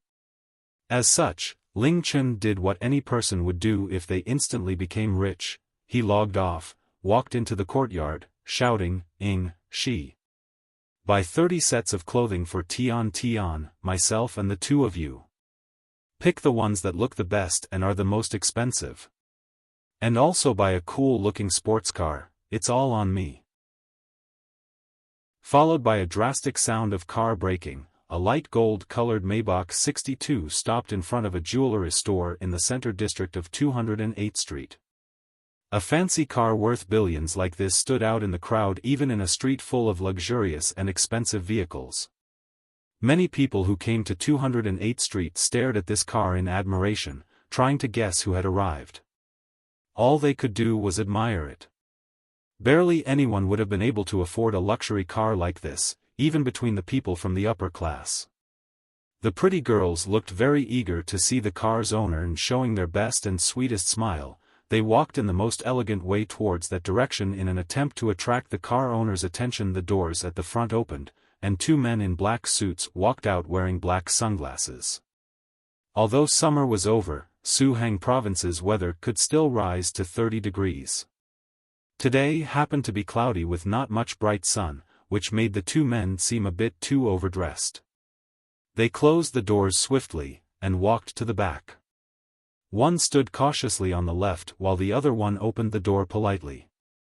A guy around the age of 30, with a proportionate body, elegantly walked out of the car. The silver blaze he wore made him look rather noble, and his face looked quite handsome with a little bit of his smile showing. The girls suddenly looked more interested, and they all felt their body melt. The car's owner was so young and his face had such beauty. He wasn't obese like the other rich people, which made him a perfect target to pursue. Let's go, show me this legendary paradise of wealth. The guy looked as if he was used to having attention around him. He didn't glance around at all. The 2 guys in black followed and kept a distance of 3 people behind him. All the girls tried to walk past him deliberately, but their overly thick powder and strong perfume smell only made him frown and feel disgusted. The girls were all really pretty, but he had met too many beautiful women before. Normal pretty ladies would hardly grab his attention anymore. Also, he was so used to seeing women to an extent where he had already started to develop feelings of disgust. Is Li family's jewelry store okay? I heard that they only sell the most exquisite and luxurious diamonds. The cheapest one would cost at least 500,000 Chinese dollars. Each year, they would sell at least 10 items of precious jewels that were worth at least $1 million, said the guy standing in front the jewelry store. He seemed to have known a lot about the place even though he had never visited here before. His body, all of a sudden, trembled just when he was about to walk in. He couldn't keep his eyes off what was in front of him. A pink Lamborghini slowly stopped on the side of the road. Two girls walked out from the car in the most elegant and graceful manner. He had seen so many luxurious cars and many beautiful girls driving fancy cars, but he never knew that walking down from a car could be so elegant and pretty. Both girls were wearing the same kind of yellow dress. The dress itself was not stunning, but on them, it had become pretty and elegant. The girls' bodies were round and curvy, their breasts were huge and their waists were tiny. Their S-curves were breathtakingly attractive, and so were the lines their long legs had drawn out. The world was not fair. Those girls not only had an incredible body, their looks were also remarkably attractive. Their eyebrows were thin like willows, their eyes, watery, their noses, delicate, and their lips were red like cherries. Every time they blinked or frowned, it took everybody's breath away. However, they also had this aura of superiority around them that scared people away. Their looks were enchanting and their skin was 1,000,000 times smoother than the best silk in the world. They looked absolutely seductive with the slight scent of their bodies and their beautiful body lines. One girl's beauty was already enough to cause the whole country to collapse. These two were not only identical in their clothing and bodies, their faces also looked the same. They were obviously twins, both with a naturally beautiful look. Their skins were whiter than the snow. They looked refined and elegant, but at the same time very seductive. The guy in the silver suit was so fixated on them for so long that he didn't realize that his throat became dry. The two guys behind him at that moment were not even guards at all. They were so into staring at the twins as well. The guy had been in touch with numerous pretty women before. But from his memories, he couldn't find anyone comparable with the two girls. Judging from their looks and appearances, it was no doubt that one glance from them was enough to take someone's breath away. Their thigh lines were impeccably pretty and ivory white. Their temperament gave out this elegant but seductive vibe. But their manners were so cold that even a guy like him found them hard to approach. For women like them, he was willing to sacrifice 30 years of life just to win both of their hearts. Having had sex since the age of 10, this guy was not one to get aroused easily. Even when he was with the sexiest woman on earth, he required medication and a long time to achieve an erection. But after staring at these angelic twins, he suddenly felt his penis get so hard, like it had been set on fire. He had never felt this aroused before. I can't believe that the world has women this pretty. I'd be willing to sacrifice everything just to win the hearts of those two beauties. The two girls left the car and walked side by side away in the direction opposite to the guy in silver. The guy stared at their back for a while until he noticed that they were leaving him. He waved his hand and was just about to chase after them when a hand landed on his shoulders. "Sup, interested in them?" A deep voice was heard from behind him. He turned around and glanced over at his guards, and blocked them from chasing the girls. He smiled. Women like them are most likely not interested in men anyway. The person who patted his back was a young man around the age of 25. He was wearing casual clothing, but even the button on his shirt would have cost a fortune. After all, anyone who was able to wander around on 208th Street would have to have come from a rich background. "Well said." The young guy nodded in pride. "Then do you know who they are? It seems like you are new here. I think it'd be best if you first check out their identity before pursuing them. My hometown is in North China. This is my first time in Suhang. From what you're implying, those two girls must have an interesting background." "Why not tell me about it?" the guy in silver replied calmly. "No wonder. The young guy looked away and continued, as you're a foreign guest to this town, let me tell you something every local knows. The two girls are called Xiao Ying and Xiao Xue. As you could probably see, they are twin sisters, they're also the daughters of Li Yunzhe. What? Li Yunzhe's daughters? Although he knew that the girls were not easy, he was still a bit surprised hearing the new information. Li Yunzhe was the chief executive of the Li family's financial group and was surely the richest in all of China. But quickly he shook his head and questioned, no way. Didn't Li Yunzhe only have one daughter called Li Xiao Xue? How come there's two more? I haven't finished, the guy rolled his eyes at him. He stared at the girls as they disappeared in the distance with admiration and greed. These so-called daughters are not daughters in blood but rather, are adopted. How this bond started was that they were sworn sisters with Li Yunzhe's only daughter, Li Xiao Xue. Li Yunzhe was really fond of them and accepted them as his adopted daughters. However, the Li family is not their only guardians. You don't know how many men in Suhang province dreamt about having them, including the mayor of Suhang province, his son, the head of Su family's financial group and the young master from the biggest underground power in Suhang. Each of their social status were higher than the other, and each of them were crazier at pursuing the girls than the other. But so far, no one had even a chance to compete for them. We have no idea who the twins will end up going out with, but there is one thing that we know for certain. The young guy kept on staring at the guy in the silver suit, and continued emotionlessly, don't dare to pursue them if you don't have enough confidence. Otherwise, many people would beat up whoever annoyed them until that person resembled a dead dog, for example, me. The guy in silver remained silent. And finally, the young guy started laughing and strode in the direction where the girls went, those two will be mine eventually. No one could steal them away from me even if they were Long Tian Yun. The guy in silver didn't dare to speak anymore or chase after them. He was overwhelmed by the enormous pressure that was forced upon him. He quietly returned to his car and ready to depart. He didn't dare have any more fantasies about the two girls whose beauty had taken his breath away. The young guy he had just met also reminded him of someone. Li Yunzhe's nephew. Li Xiao. Although he was young, he had a very high reputation and social status within both the business and political world. After all, the old saying of, we have Long Tian Yun in the north and Li Xiao in the south, had referred to two of the best amongst the youth of China. A cute girl like her would look pretty no matter what she wore, I even want to bring all these clothes here home for her. Li Xiao walked in slowly and softly, his eyes landing on Xiao Ying and Xiao Xue.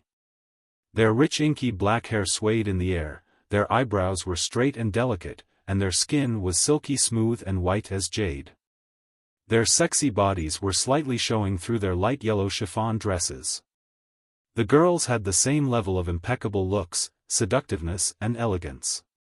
He was unsure at which girl he should be looking at as they were both perfect. The shop owner beside them bowed politely to leave as he saw Li Xiao. He walked towards Li Xiao in a hurry and bowed down at him attentively, saying, "Good morning, boss." Over half of the stores on 208 Street belonged to the Li family and were managed by Li Xiao. He first greeted the shop assistant and smiled at Xiao Ying and Xiao Xue with a little bit of surprise on his look. "Xiao Ying, Xiao Xue, what a coincidence meeting you guys here. Oh. Who is this lucky girl you are buying presents for?" "Yeah, we haven't yet purchased any new clothes for our little princess." "Brother Zhao, are you doing an inspection again?" Xiao Ying answered Zhao smilingly while pulling a small and cute princess dress in front of herself. She wanted so badly to go back to being a 10-year-old so she, herself, could try on the clothes that she loved. There were already 10 pieces of clothing that she had chosen hanging by her side, most of them were suited for girls around the age of 10. Any clothes on 208 Street would have cost a fortune even if they were only for young girls. The clothes in this department were each made by the world's top designer. Each piece was the only one in the whole world and the design was immediately destroyed after being completed. Altogether, the clothes would have cost at least 100,000 Chinese dollars. However, this was all small money to an outstanding upstart like Ling Chen who could easily earn 10 billion within half an hour. Zhao Ying and Zhao Xi's sister and brother had just returned from overseas. They were currently living in the Bamboo Sea Wonderland. Li Xiao knew about this but Li Xiao Xue had deliberately warned him about it being a secret. He was not to tell anyone or disturb them, and he didn't dare disobey Li Xiao Xue even when he was extremely curious. Li Xiao Xue had the most authority after Li Yunzhe within the Li family's financial group. Even his father obeyed her. He didn't have the guts to create trouble in front of Li Xiao Xue even though technically, he was way older than her. They are a part of the Li family if they are Zhao Ying and Zhao Xi's family members. Take as much as you need, even the whole store if you prefer, and consider these as the gifts from the Li family, Li Xiao offered in a friendly and generous manner. His smile was so elegant and natural, without any sight of pretense or reluctance. Zhao Ying and Zhao Xi looked ecstatic. There was no way they would have rejected a bargain like this. Zhao Xi smiled so happily and replied, "Really? We wouldn't be easy on you if you are so generous then. We thank you on behalf of our little master. Also, we have to purchase some new clothes for our brother later. Is Zhao Nan going to pay for that too?" Zhao Ying asked jokingly. Her beauty was intensified with her impeccably sweet smile, brightening up Zhao Nao's world. His brain went crazy and he nodded spontaneously, of course, Zhao Ying and Zhao Xi were indeed not easy on him. They took all the women clothing and moved to the men's section and scavenged all the clothes there like a storm. "Zhao Ying, Zhao Xi, Li family recently released a new luxury meal menu. I was wondering if I have the honor to invite you two over to try it out. If you think it's good, you can also bring some back to your little princess and brother." Walking out from the Li family's fancy store, Li Xiao, as he had done so many times before, invited them over for lunch. However, he was rejected, which had been the same response for every one of his invites. Zhao Xi and Zhao Ying looked at each other and smiled. Zhao Ying took a breath and said slowly, "Thank you for your invite, but unfortunately, sister and I had already agreed to visit Xiao Xue. Maybe next time." Li Xiao never expressed any anger even though he was rejected every time. His eyes brightened up at the girl's reply and said, "Going to visit Xiao Xue? Wonderful, I happen to have something to ask her, I will tag along." "Sure, certainly." The twins smiled sweetly as usual. An hour later, they arrived at the Li family's yard. "This car is Bugatti's latest limited edition. I placed this special order at Bugatti 3 years ago. The cost was about 7,200 million Chinese dollars. It had just finished assembling last month and there is only one of them in the whole world. I have driven this for about 3 times now. The power was strong and wild that I was barely able to control it. Maybe it is more suited for someone who drives more adventurously than me." Li Xiao Xue was leaning against the car door, smiling. Zhao Ying and Zhao Xi had their mouths open in surprise. "Xiao Xue, are you actually selling this car to us? This is something you waited for 3 years, a top luxury car personalized with your own name. I am not selling this to you. I am giving it to you." Li Xiao Xue deepened her smile. "Giving this to us?" Zhao Ying and Zhao Xi shouted agape in response, "But, this is way too much. There was no way that they didn't know the customized car cost more than 7,000 million Chinese dollars. Although Li family was not low on money, a present worth 7,000 million was way too much to accept. Li Xiao Xue bit her lips slightly and walked to the middle of the girls and said, "Stop being so polite if you consider us good sisters. Otherwise, your sister is going to get angry. Alright, it is getting late, drive the car back as soon as possible. Don't make your little princess and brother wait at home for too long. Also, when you go back, tell your brother that I really want to catch up with him for a bit. No one could ever change Li Xiao Xue's decision. Besides, they weren't able to refuse such a luxurious gift like this. Chao Ying and Chao Shi were supposed to follow Ling Chen's order and ask for Li Xiao Xue's help in purchasing the best-looking sports car. What they didn't expect was that Li Xiao Xue had gifted them her own customized luxury car. They could already imagine in their head how surprised Ling Chen and Tian would be when they see the car. As such, they didn't stay around for too long. Each of them gave Li Xiao Xue a sweet hug and drove the car back to the Bamboo Sea Wonderland. For a long time, Li Xiaonan kept on staring into the direction of the girl's departure, looking so lost. Li Xiao Xue glanced over and saw his reaction. She sighed and said, "Xiaonan, give up on them, there is no way you would succeed." Li Xiaonan was the only son from Li Xiao Xue's uncle. She should be calling him elder brother based on their age, but she had always addressed him by his full name and no one had found it inappropriate. After all, Li Xiao Xue's ability and authority was always there, so no one could possibly overpower her. Why? Li Xiaonan looked confused and quickly became defensive and agitated. You think that I am not worthy of them? They are my uncle's adopted daughters. I have been in touch with them more than any other. How could I lose to any man on earth? I am not scared of my competitors. Why do I have to give up on them? Li Xiaoyun looked calm, but her eyes were as cold as stars. Compared with other men, your overall qualities are quite high. Some people would even rank you and Long Tianyun as the two best men out of all the youth in the whole of China. But if you yourself think that too, then you are way too deluded. Let me tell you straight, Chao Ying and Chao Shi both love someone already. That's right, they already have a man, and have both belonged to one man for a long time. They are dedicated to that man only. She shot a glance at Zhao Nan's stoned face, and slowly continued, I know what you are thinking. A piece of advice, never try to steal them away from Li Xiao now interrupted her in shock. Impossible, how could there be someone like that? Who is he? Li Xiao Xue turned around, looking a bit complexed. It is better that you don't know his name. Also, don't try to ask about it either.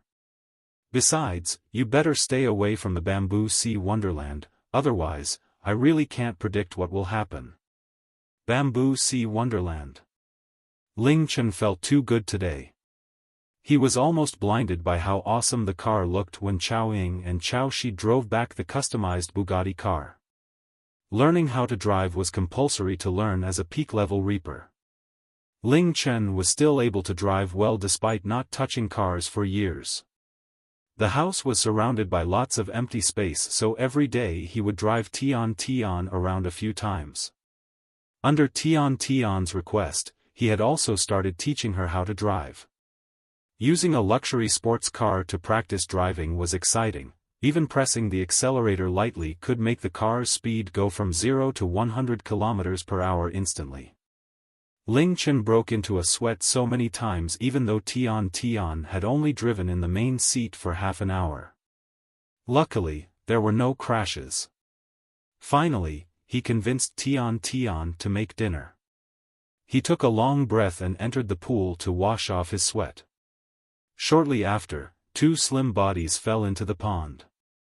One swam to his left and one swam to his right. Ling Chen tucked his hands behind his back and leaned against the wall, humming. Occasionally, he thrust into their mouths. Chao Ying and Chao Shi leaned side by side on his crotch, moving their bodies up and down. Using their sweet and smooth tongue, they licked and sucked his penis up and down, left and right. He could feel the girl's saliva combine and mix, lathering his dick. Even though they were underwater, he could still hear the sounds of their sucking. Ling Chen felt that the joy he was experiencing was about to send his soul flying. He panted heavily and said, "That car, was it really given from Li Xiao Xue?" There were no other requests. The girls popped their head out of water, with their beautiful eyes staring smilingly at Ling Chen. Their white skin was wet, and they were softly breathing out air from their sweet cherry lips. They looked flirtatious with their wet messy hair stuck to the side of their lips. They made eye contact with Ling Chen and said, Xiao Xue didn't have any request. However, she seemed to have known your identity. Also, she was very interested in you and had wanted to have a talk with Master. The girls dived into the water afterwards, continuing the blowjob. Did she find out about my identity? Ling Chen frowned a little bit. He curled his upper lips contemptuously and continued, next time I see her, I will tell her that I quite enjoy the peace I am having and will not want to be disturbed. A clear voice came from the far distance immediately after he finished speaking, brother, where are you? Time to eat. Tian's voice gave him a startle and he could no longer enjoy the pleasure that was given. Whoa! He jumped out of the water and put on his clothes in his fastest speed and replied, I am outside, will be there very soon. It would be terrible if Tian saw happen just then. Ling Chen ran back to the house while still wet, leaving the girls chuckling in the water.